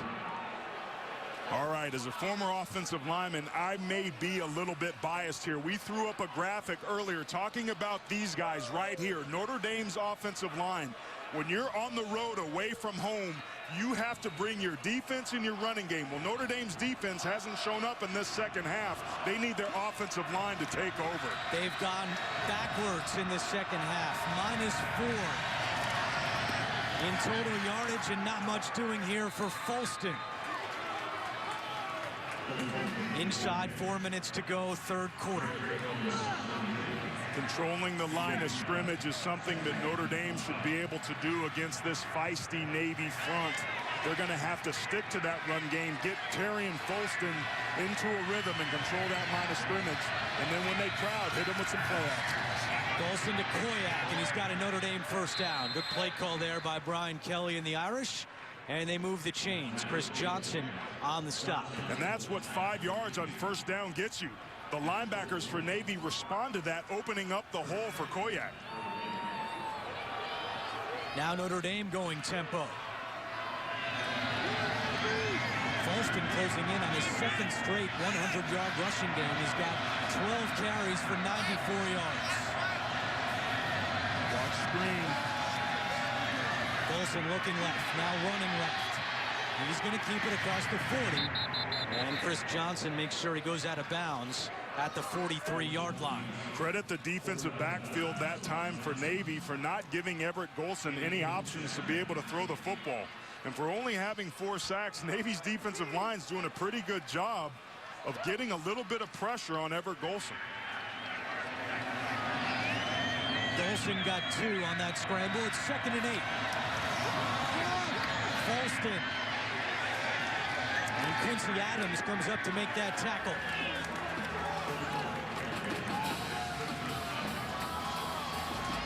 There's Navy defensive coordinator Buddy Green, his 13th year as Navy's defensive coordinator, and a big 3rd down and 2 as Folston has hit the century mark for the 2nd straight game.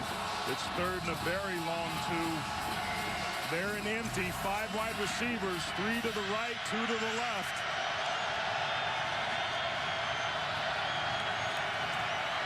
Anthony coming with pressure. Golson fires, and it's caught by Koyak. 1st down into Navy territory. Jamison makes the tackle, but a gain of 19 for Notre Dame. Koyak's a big target out on the right side on the hash right there. Just pushes upfield and then bends it inside away from the safety. Credit that Notre Dame offensive line that time, Andrew, from giving him plenty of time to be able to make that throw. Koyak had the big touchdown catch against Stanford. Been kind of quiet this season outside of that huge catch, but having a night tonight with 4 catches, 48 yards, and a touchdown. Folston cuts back and gets to the 26-yard line. Jamison with another tackle for Navy. That's just a simple stretch zone where offensive linemen are trying to get a hat on the hat and work in tandem up to the next level. Terrian Folston is to run to the sideline east and west, and when he sees some daylight, put his foot in the ground to get north and south, and that time he did it perfectly, picking up 8. Golson on the run, has the 1st down. And he runs out of bounds at the 16-yard line. Now, we mentioned this earlier, Everett Golson, he knows he has to improve as a pocket passer, but his strength is running the football, and he's taken off quite a few times now on this drive. It's so hard for defenses to be able to defend a quarterback that has mobility. That time they lost contain, and Everett Golson made him pay for it because there wasn't a defender over there to be able to try to get him down. 1st and 10, inside a minute to go, 3rd quarter. Brown, check that, Carlisle on the carry. And Notre Dame has entered the red zone. Brought to you by Verizon. 3 trips tonight, 3 touchdowns for Notre Dame. Amir Carlisle, converted running back, has battled a right knee injury all season, but you notice he doesn't have a knee brace on his leg. He's lined up right here. He made a great play. Let's see what Notre Dame comes back here. 2nd and medium. Hardest down in defense to defend for the opposition. Golson flushed out again. He's got daylight. Keeps it himself inside the 5 and tackled at the 4-yard line. 1st and goal for Notre Dame. DJ Palmore, the freshman, makes the stop. Look at the offensive line of Notre Dame. Excellent job of keeping their shoulders square. Shoulder to shoulder, nobody's there. Eventually, there's nowhere to throw. Everett Golson setting up perfectly, knows where he wants to go, keeps it, and gets upfield. That is the end of the 3rd quarter, and Navy has a 31-28 lead. Will return to FedEx Field right after this word from your local station.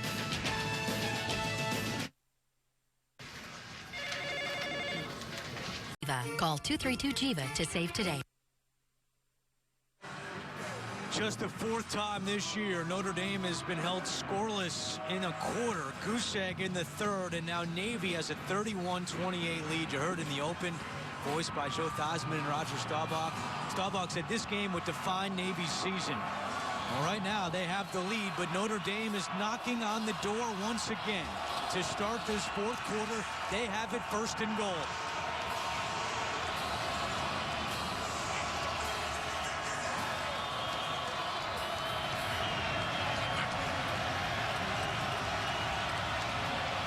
Folston with 106 yards rushing tonight. He's next to Golson. Golson dances, dives, touchdown! Notre Dame back on top.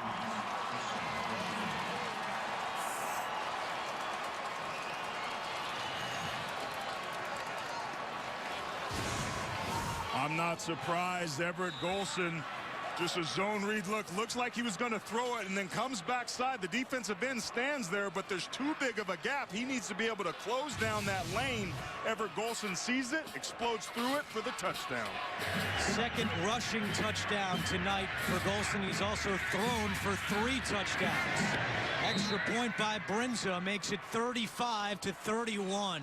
How about the play calling by Brian Kelly? Masterful on that drive. The Irish back in front. This season, the pride and pageantry of college football Firing, got a man, but it's intercepted. can all be found in one place. He will score, touchdown. NCAA.com from video highlights. Dream season is alive. The Tigers knock off #1. Social game day coverage. Headed for the end zone. Touchdown. And all access features. We're on the plane. That's all we got to know. Stay in the game all season long with NCAA.com.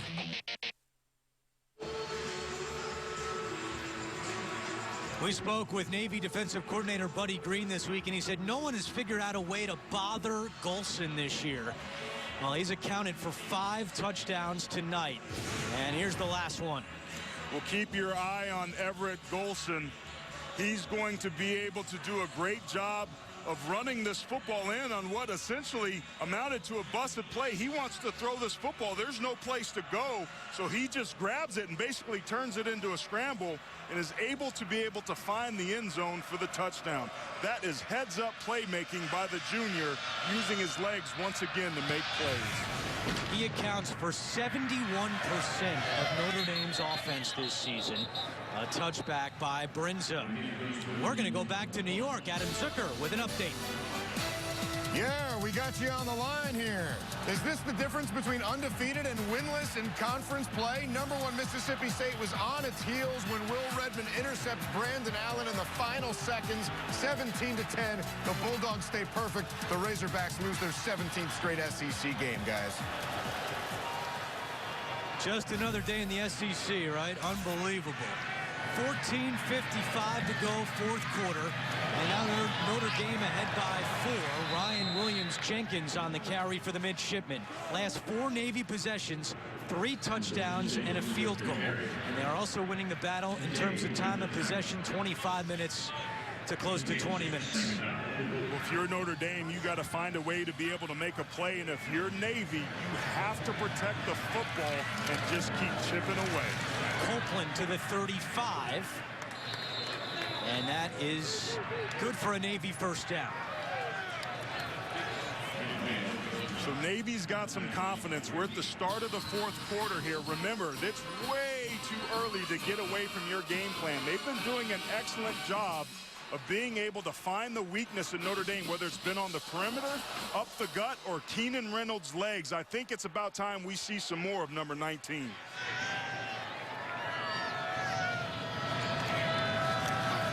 Reynolds stuffed by Onwalu.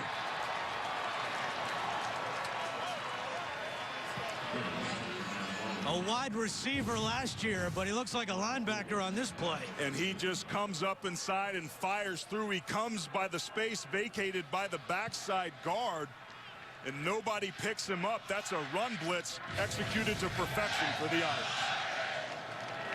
Aaron Joe Schmidt is still out for Notre Dame. Niles Morgan holding down the middle.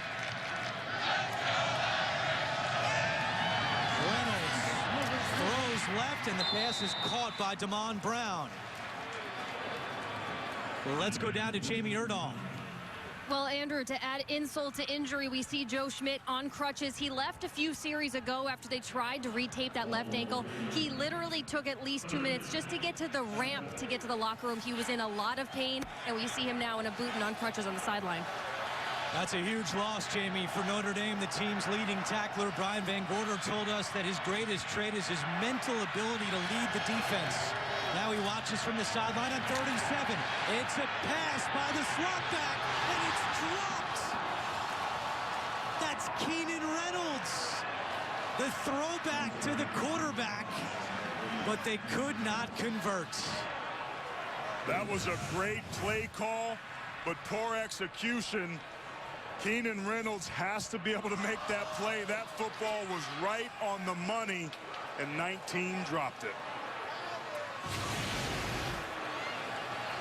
What a gutsy play call by Navy, but they do not convert, and now they have to punt. Beltran boots it away to Riggs. Good kick. Driving Riggs back and muffs it. And Riggs is able to recover. Nearly the second turnover of the night by Notre Dame. Irish fans take a deep breath. Riggs muffed it, but was able to recover. And Notre Dame going back out on offense with a 4-point lead.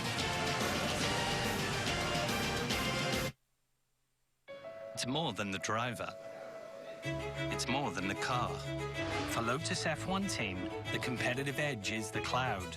Powered by Microsoft Dynamics, Azure, and Office 365. The team can gain real-time insights and instantly share information around the globe. When every millisecond counts, staying competitive begins with the cloud. This is the Microsoft Cloud.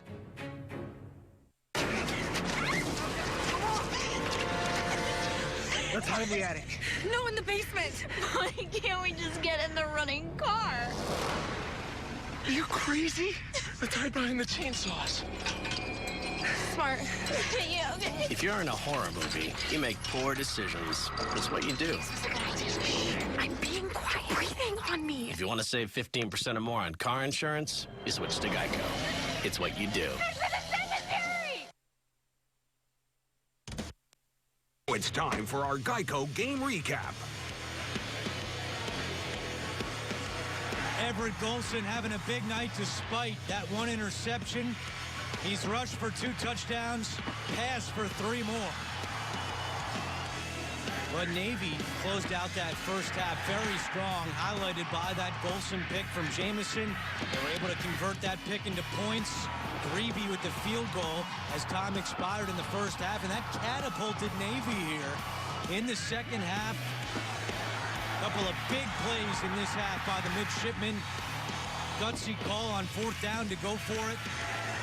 Swain was able to capitalize to give Navy the lead, but credit to Notre Dame for answering that touchdown right away with the Golson touchdown run. And then the Notre Dame defense was able to stop Navy after this last trick play by the midshipmen. Just a halfback quarterback pass. He actually had 2 receivers open on it, but Keenan Reynolds just short-armed it. He got all T-Rex on us. He could have had that football, hits him in the fingertips. And we talked about Everett Golson's interception being a turning point. That play right there could come back to haunt Navy. Good punt, though, by Beltran has driven Notre Dame back to the 14-yard line. 1st down and 10. Return game been a problem all year for the Irish. Play action on 1st down. Golson looking deep to Brown. He's got the catch. And he's still going inside Navy territory. Finally dragged down a late flag.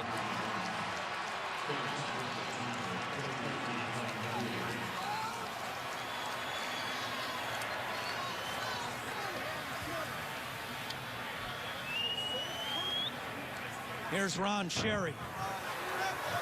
We have a horse collar foul on the tackle. 15 yards added to the end of the road. That's on Brendan Clements, the sophomore, and tacks on more yardage to an already big play of 46. Now, horse collar tackles when the defender has his hand behind his neck and immediately brings him to the ground. But that was a little bit of questionable there, if you ask me. Chris Brown dragged Clements several steps before he got him down. First and up the middle, touchdown! 2 plays, and Notre Dame with another touchdown, their 6th of the night.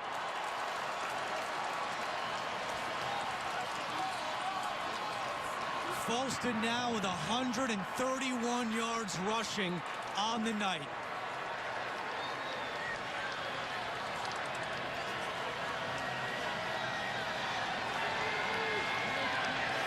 And that has quieted the crowd here in Landover. Brings on for the extra point. And it's good.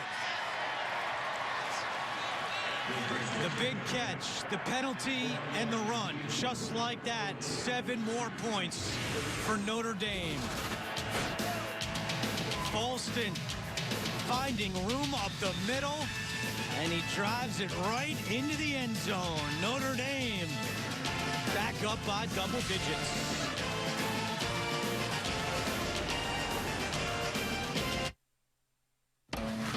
I'm Sean Lee. I play rugby for the Santa Monica Rugby Club. I started going grey kind of early, and it's just not me. Only Just for Men gently targets gray for a natural gray-free look. Guaranteed. Just you and the look you want. Just for Men. Hey, Tony. Dad, go wide. Set. Hi. College football on CBS is sponsored by Geico. Nissan. Outback Steakhouse. And by LG G3. 12:22 to go in the fourth quarter. Notre Dame with a quick strike, 2 plays, 86 yards in just 23 seconds. First drive of the game, Notre Dame went 2 plays, 79 yards in 52 seconds. So some quick strikes tonight by the Irish. Meanwhile, over on the Navy sideline, quarterback Keenan Reynolds is getting worked on. Remember, he dropped that pass on the last Navy offensive play. And we'll see if Reynolds is able to come out as Brinza is set to kick it away. And that will be a touchback. Back to New York, an update. Auburn and Ole Miss. Adam Zucker. That's right, Andrew, and this was the big play, and Auburn's win at the Grove. Bo Wallace to Laquan Treadwell. The Rebels appear to have a touchdown. But Treadwell lost the ball shy of the goal line as he suffered a gruesome lower leg injury. We prefer to not show you the replay. It was overturned. Treadwell carted off. Auburn wins 35-31. Wow. Wild finish. Thank you very much, Adam. Here we've got a 42-31 ball game. 12:22 to go in the fourth. Navy starts this drive at the 25. On the handoff, that's Williams-Jenkins. Picking up 4 as you take a look at the college football playoff top 10. Ole Miss with the loss at number 4. TCU came back to beat West Virginia, and K-State is all over Oklahoma State right now. Yeah, it's going to be interesting to see how this shakes out. We knew that there would be movement. Notre Dame is on the ropes as well. Another top 10 team. Georgia lost today at that number 11 spot. As we told viewers earlier on Inside College Football, be patient. This thing is far from over. Copeland up the gut, and it's 3rd down for Navy. It is Reynolds out there. It was interesting. They were working on Reynolds' fingertip on his right hand. We have to keep an eye on that. We talked about that Mesher junction point between him and the fullback. If he's got an injured hand, that could affect his ability to be able to communicate who's supposed to take the football. Big play here, 3rd down and 4 for Navy.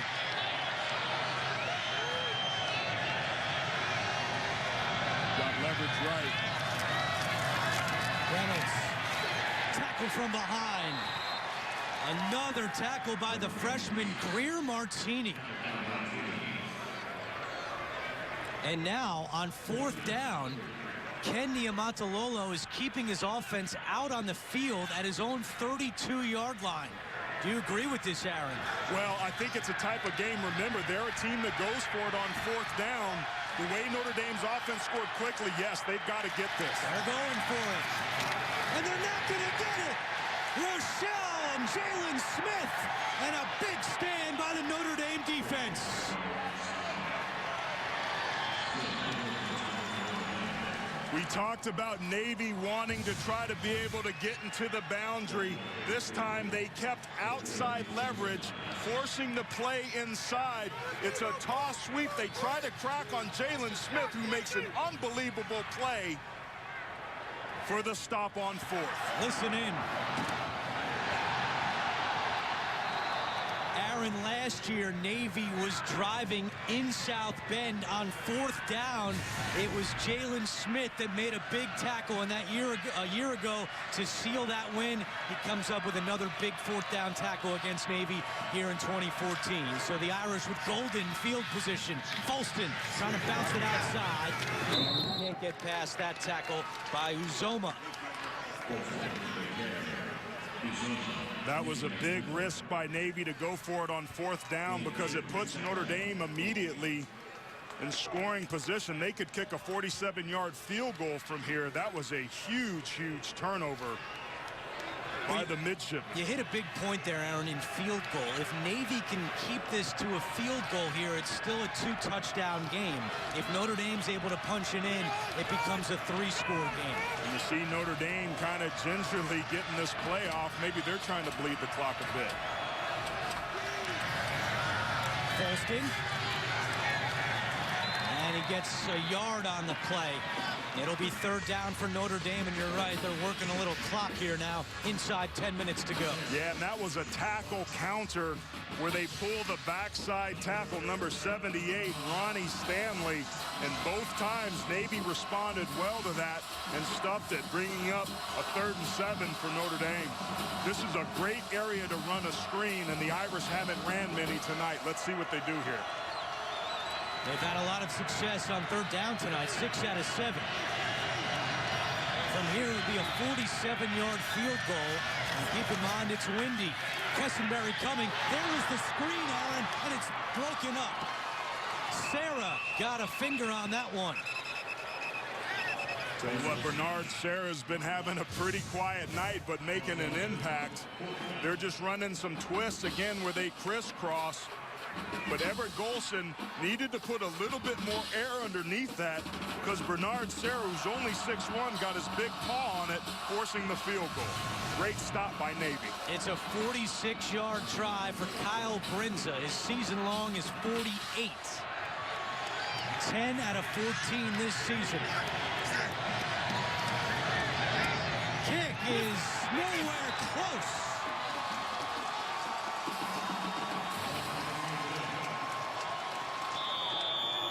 And it remains an 11-point game. So Navy's defense does the job. Brinza not able to tack on 3 more. And the midshipmen are getting the ball back. Ryan Kelly not happy on the Notre Dame sideline. We still got a ball game here on CBS. Adam Zucker with this Heisman Watch presented by Nissan. Is Oregon's Marcus Mariota the front runner after tonight? 343 total yards, 4 total touchdowns as he beat Stanford for the first time in his career. 5th-ranked Ducks win big. Elsewhere, Trevon Boykin and Dak Prescott, not their best numbers, but survive and advance to next week. Now back to Andrew and Aaron, Notre Dame and Navy. 8:57 to go, 4th quarter. Navy getting the football back. They trail 42-31 with Aaron Taylor and Jamie Erdahl. I'm Andrew Catalan, our entire CBS crew. We thank you for joining us for Game 3 of our triple header today on CBS. Earlier you saw Air Force win the Commander-in-Chief's trophy by defeating Army. Navy had the trophy, but they will give it up to Air Force, who they lost to earlier this year. And then in the second game of our triple header, Florida upset Georgia. We got a good one here. 1st and 10 for the midshipmen. Reynolds to throw. Looking deep, and he's hit as he throws, incomplete. And oh man, did he have an open Jameer Tillman. Jameer Tillman was wide open. Remember, we talked about Navy liking to run play action on 1st down. Everybody gets sucked up, and Tillman was wide open. If there wasn't late pressure there by Notre Dame, and just an excellent job on that outside edge by number 53, Justin Utupo, who I incorrectly called a true freshman. He's actually a 5th-year senior. That could have been another touchdown quickly for Navy. Instead, it's 2nd and 10. Reynolds back to the air. Gets away. Reynolds runs out at the 37-yard line. That'll be 2 yards short of a 1st down. Now, that time, Notre Dame only had 3 defensive linemen. You see them right there. So that means that they dropped 8. They had plenty of people in coverage. They ended up blitzing and bringing a couple more guys, but look at that. Great coverage downfield by Notre Dame's secondary. Forced the scramble. 3rd down and 2 for Navy. They've made it clear it's 4-down territory. They don't have to worry about it right here as Copeland has the 1st down.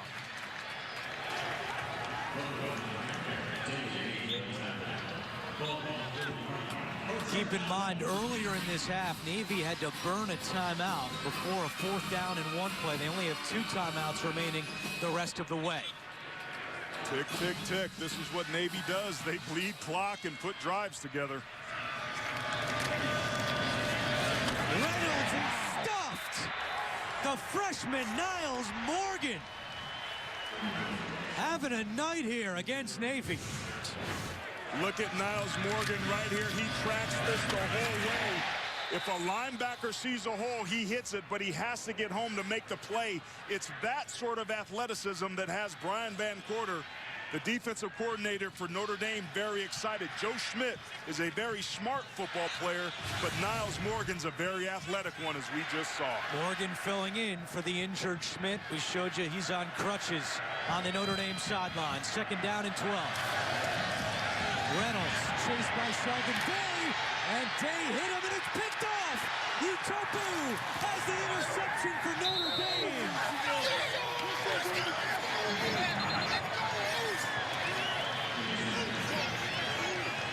Sheldon Day set that up.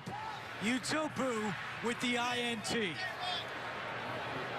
And there are a couple of injured members of the Irish defense down on the field.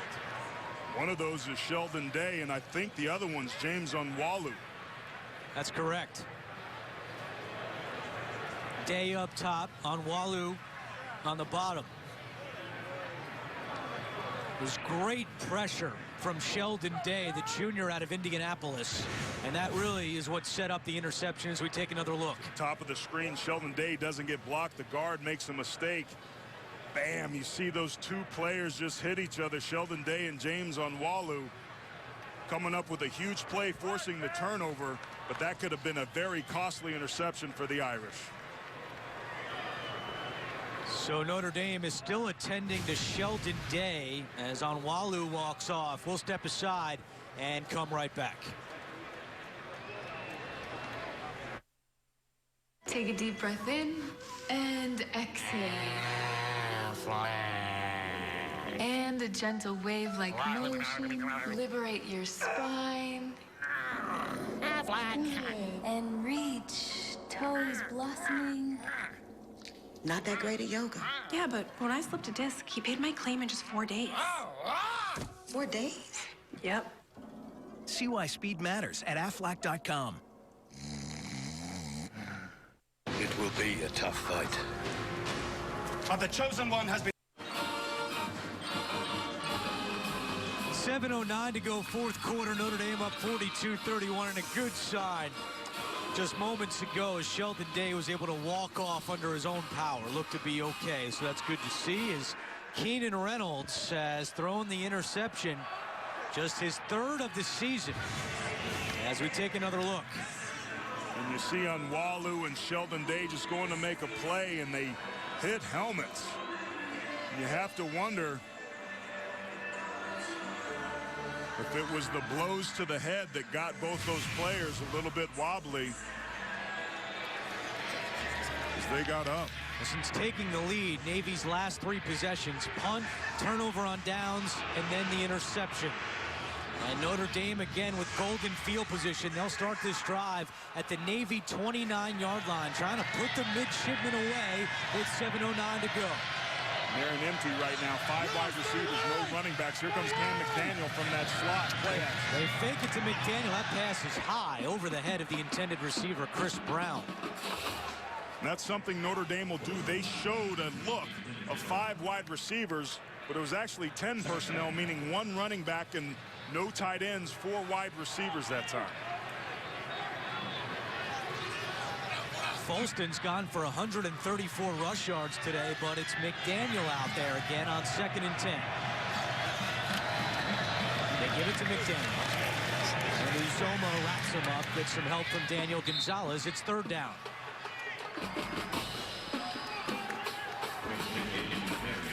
Don't forget, later in the game, we'll have the play of the game, presented by Napa Auto Parts. Well, after a sudden change, and there's certainly a lot of contenders in this game, and we could see one coming up here on third down. After a sudden change and a turnover, this is a great opportunity for Navy, who's won on first and second down, to win a third down in a row and force the field goal. Third down and 8. Golson pressure coming, chased by Anthony. Golson has some room, and he goes out of bounds. That will be fourth down. So now what does Brian Kelly do? That last field goal by Brinza was not even close. Yeah, keep your eye right here. Great job. It could have been a hold on the right tackle a little bit, Christian Lombard. But again, Everett Golson showing you his athletic mobility, getting away from trouble, forcing another field goal, Andrew. And you mentioned it, the last one didn't look so pretty. Let's see what Brinza comes up with here. Miss from 46. This is from 44. To give Notre Dame a 14-point lead. And this one's not even close. May have been blocked, and it was. So once again, Notre Dame is not able to put points on the board. The normally reliable Brinza now 0 for 2 tonight. We talked about this undersized defensive line for Navy, but once again, Bernard Serres, only 6'1", gets tremendous push up on the inside, knocking over who's normally the center, who played left guard there, Matt Hegarty, over and gets his hand on the ball. That's back-to-back missed field goals by the Irish, breathing life into this Navy team. Score remains 42-31. Navy with 2 timeouts remaining and 5:43 on the clock. Reynolds to the air on first down. And he just throws this one away. Good pressure by the Notre Dame defense led by Greer Martini. Andrew, I think Navy's being too predictable on first down throwing the football. I think they need to run a little bit on first down and start throwing on second and third down. Notre Dame really seems to have figured out and playing a lot better coverage against the play action.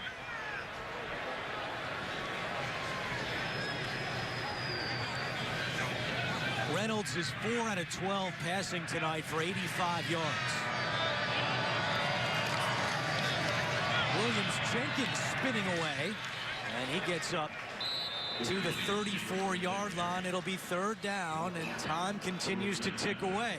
5:23 and counting. Yeah, Navy took a little bit of too much time to get that last playoff. They've got to hit some hurry up here. That really helped them. They scored a couple touchdowns when they got to the line of scrimmage and ran a play quickly. Copeland's the fullback on third down. He gets the call. He gets the first down. And room to run. Copeland into Notre Dame territory. Tackle made by Jalen Smith. A gain of 34. And now Navy on the move. That time, Notre Dame had 3 defensive linemen trying to block the perimeter. Look at those holes that they start with, and just some great blocking there, sealing off Notre Dame's defense. And Cody Riggs and Jalen Smith showing you their athleticism, catching it from the backside. Now Navy's humming. Copeland with 139 yards on the ground. Reynolds to the air on first down over the middle. And the pass is caught by Tillman. Somehow he reels it in. A gain of 22. Navy first and 10. That was a beautiful job and a beautiful ball thrown that time by Keenan Reynolds. Notre Dame expected pass, dropped into coverage, but Reynolds threaded that football beautifully for the first. They can get a first down without scoring a touchdown. Reynolds rolls out, throws, swing at the 5, touchdown!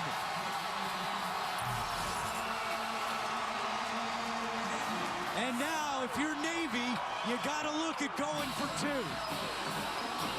Try to make it a field goal game.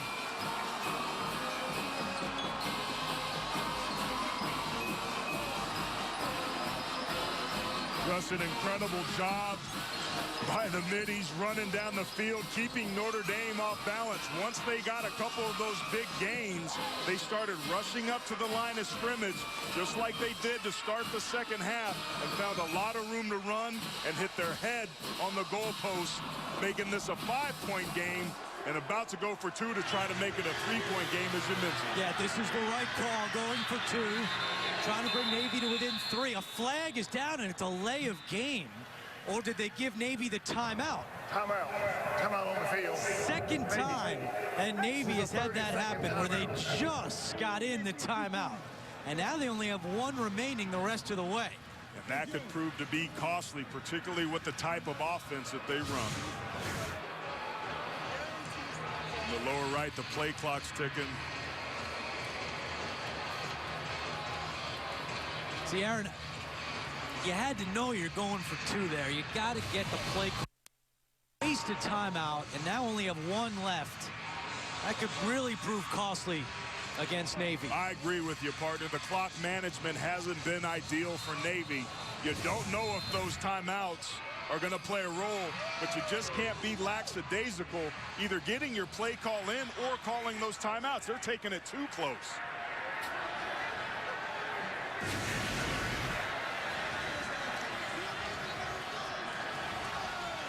So now they'll set up to go for 2. 4:18 on the clock. Copeland is the fullback. Navy 0 for 1 on 2-point conversions this year. Reynolds swings it, and a wide open right side for 2. And we've got a 3-point game.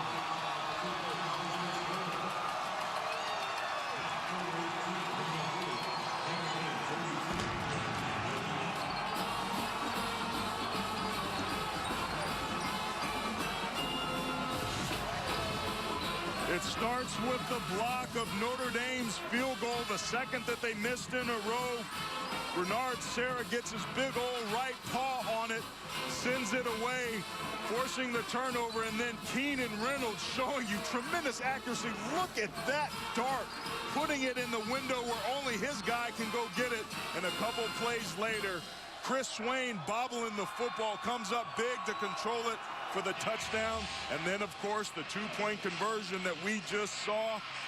This Navy offense is humming, run some play action. It's not there. Nobody covers 29 out of the backfield, and Jeffrey Whiteside makes it a 3-point game. Outstanding drive by the midshipmen. And they are jumping in Landover. 4:18 to go. A 3-point game. Last year was a wild one in South Bend. Notre Dame won 38-34. There were 8 lead changes in that game. And another wild one tonight in this, the 88th edition of Notre Dame against Navy. The longest continuous intersectional rivalry in the country. Top of the show, we talked about this being a rivalry based on mutual appreciation and respect.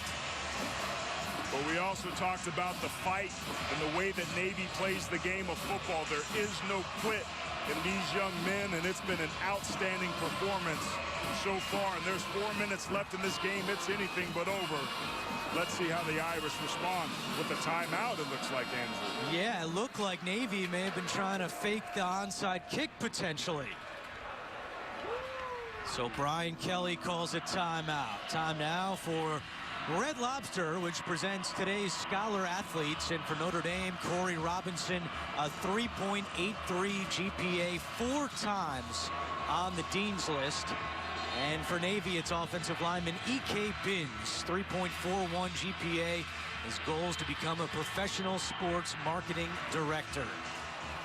Red Lobster's commitment to the investment of our future is shown today by donating $1,000 to Notre Dame and the U.S. Naval Academy's General Scholarship Fund. And whoo, Swain just hanging on to that one on the last touchdown. And where was the pursuit by Notre Dame? Swain out there wide open. No gold helmets or white jerseys around him. He had the luxury of being able to bobble it. Somebody should have been there to knock it out, but credit him for great concentration. And I don't know if I agree with this. Trying to go, if Notre Dame gets this, this could ice the game if they can control the clock. Will they attempt it? They do. The onside kick. The hands team on the field. Ball is loose. And it looks like Procise falls on it for Notre Dame. C.J. Procise, the junior, who caught the first touchdown of the night, wraps his arms around this one. Well, the Irish weren't so lucky in Tallahassee, but here they get a great bounce. The ball hits C.J. Procise and basically falls in his lap, and he's able to fall on it. That was a gutsy call, but Notre Dame came up with it. The problem that I have with that call is now that they got it, Notre Dame's got the field on the plus side of the field, meaning across the 50. That's very advantageous field position for an offense that's been explosive tonight. Aaron, let's face it, if Navy had the timeouts, it would be a no-brainer to kick it deep. But because of the mismanagement with the clock, they do the onside kick, they don't get it, and now Folston keeping the chains moving for Notre Dame. Tackle made by Jamison. And even though Navy's offense can score quickly, to your point, Andrew, in a situation like this, that's where it becomes problematic when the basis of how you move the football up and down the field is on the ground. You need those timeouts more so than a traditional offense. Folston had a breakout game last year against Navy with 140 yards rushing. Tonight, a new career high with 145 on the ground against Navy. We talked about the changes on the offensive line that Harry Heastan, the O-line coach, made before the Syracuse game. He needs those big boys now to play. They just get the play off. Folston running around the right side, and he gets to the 35-yard line.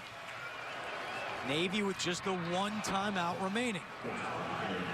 This is where those timeouts would have come handy, because now they're in a quandary. You love a stop of 2 yards on first down, but with only one timeout remaining, you don't want to burn it here. You have to hope that your defense somehow can make a play. But how risky can you afford to be if your defensive coordinator, Buddy Green? I think you bring the heat, you bring the pressure, and it looks like they're going to. It's Folston up the middle, and it will be third down for Notre Dame. Jordan Drake on the tackle for Navy. Good job that time by Drake coming up from the Sam linebacker position, basically on a run blitz. The tick, tick, tick clocks at 2:35. You see Buddy Green there and Ken Niumatalolo looking pretty calm.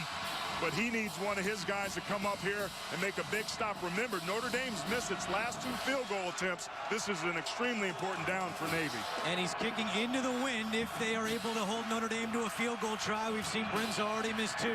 Third down and 6. Play action. Golson with time. Now he lobs it to Folston. Cuts back. First down, Notre Dame. Folston still going. Around the corner. Dives. And he's out of bounds at the 2.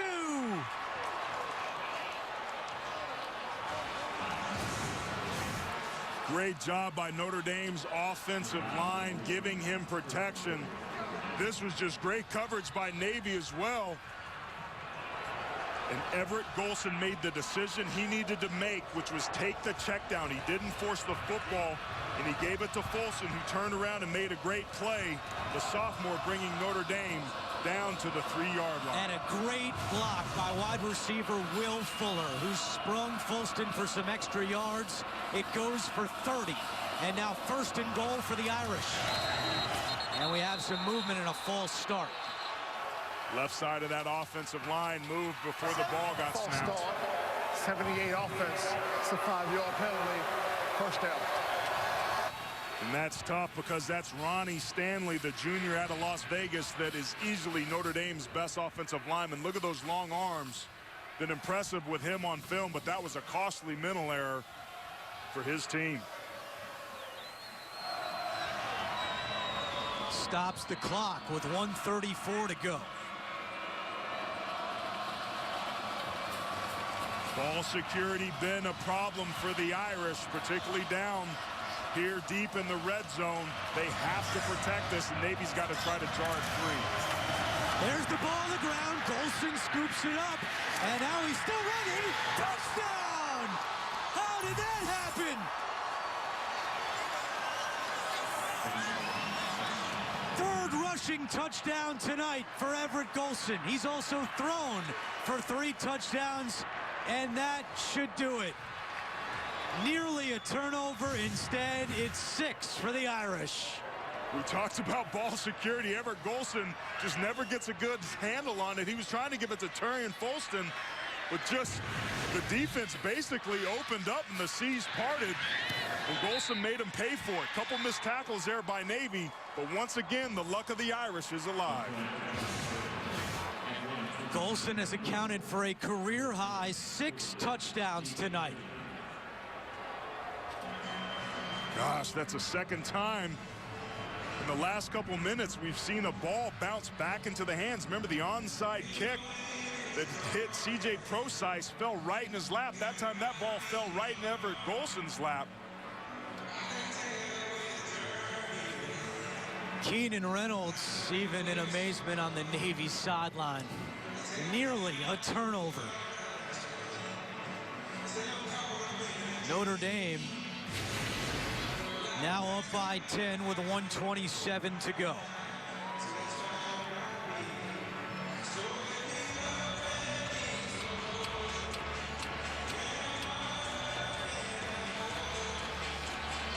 Well, we showed you the quote earlier. Ken Niumatalolo, the Navy coach, said, used a basketball analogy. He said, we have to shoot 75% from three-point line, and they have to miss a few layups. You know what? It was pretty close. But Notre Dame, with 537 yards of offense tonight, now is a 10-point lead.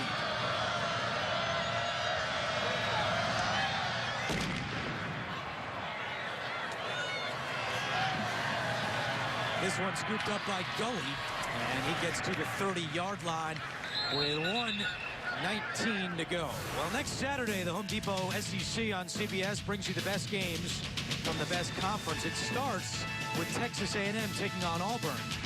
And then the second game of the doubleheader in primetime, the Crimson Tide, that'll be LSU Tigers. It all begins with Inside College Football, powered by Ram, and Autotrader.com, college football today. SEC West and the SEC Conference in general proving to be very interesting here down the stretch. Navy needs a quick strike. Pressure coming in the sack by Farley.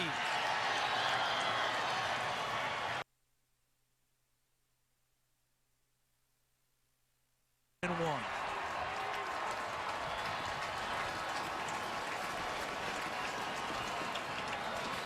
Brian Kelly now 4-1 in his career against Navy. Notre Dame has won 4 straight in the series. And next year they will meet again for the 89th time in South Bend.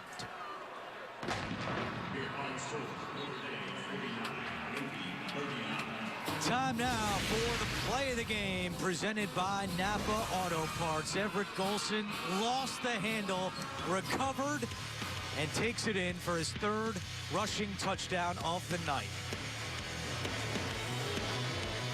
Sometimes it's better to be lucky than good, and the luck of the Irish was certainly present here tonight,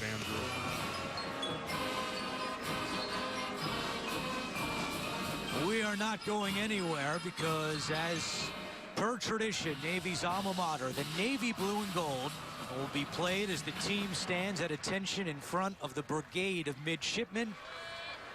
And in Notre Dame's classy way, they will stand right behind Navy during the alma mater. Well, there's a lot of respect and appreciation by the University of Notre Dame for the role that Navy played in keeping the university afloat during World War II. And it's a big reason why this this Notre Dame-Navy rivalry is so well respected. Remember, when Notre Dame went to the ACC and so many games went away, Notre Dame chose to protect this rivalry out of respect and appreciation. And as I said at the top of the show, this game is about mutual respect and admiration.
The 134th year of Navy football, and that never gets old. Well, let's go down to the field. Jamie Erdahl is with Everett Golson. Everett, 3 rushing touchdowns for you, 3 through the air. Can you put into words the battle you guys just had to overcome? Yeah, it was for sure. It was for sure a big battle.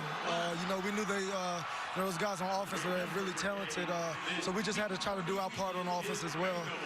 You know, I think we, you know, had bits and pieces where we kind of didn't take advantage of certain things, but I think we did a great job overall.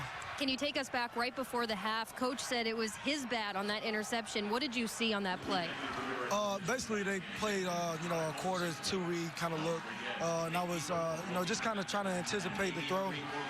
You know, and it was bad communication, I guess, you know, with me and my wide receiver. So that's, you know, little certain things, you know, where we probably should have cut in front of that safety. You know, you just got to go back to the drawing board and make sure, you know, it's a clear communication, you know, all around.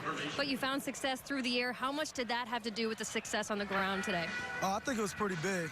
You know, I think our line did a great job up front.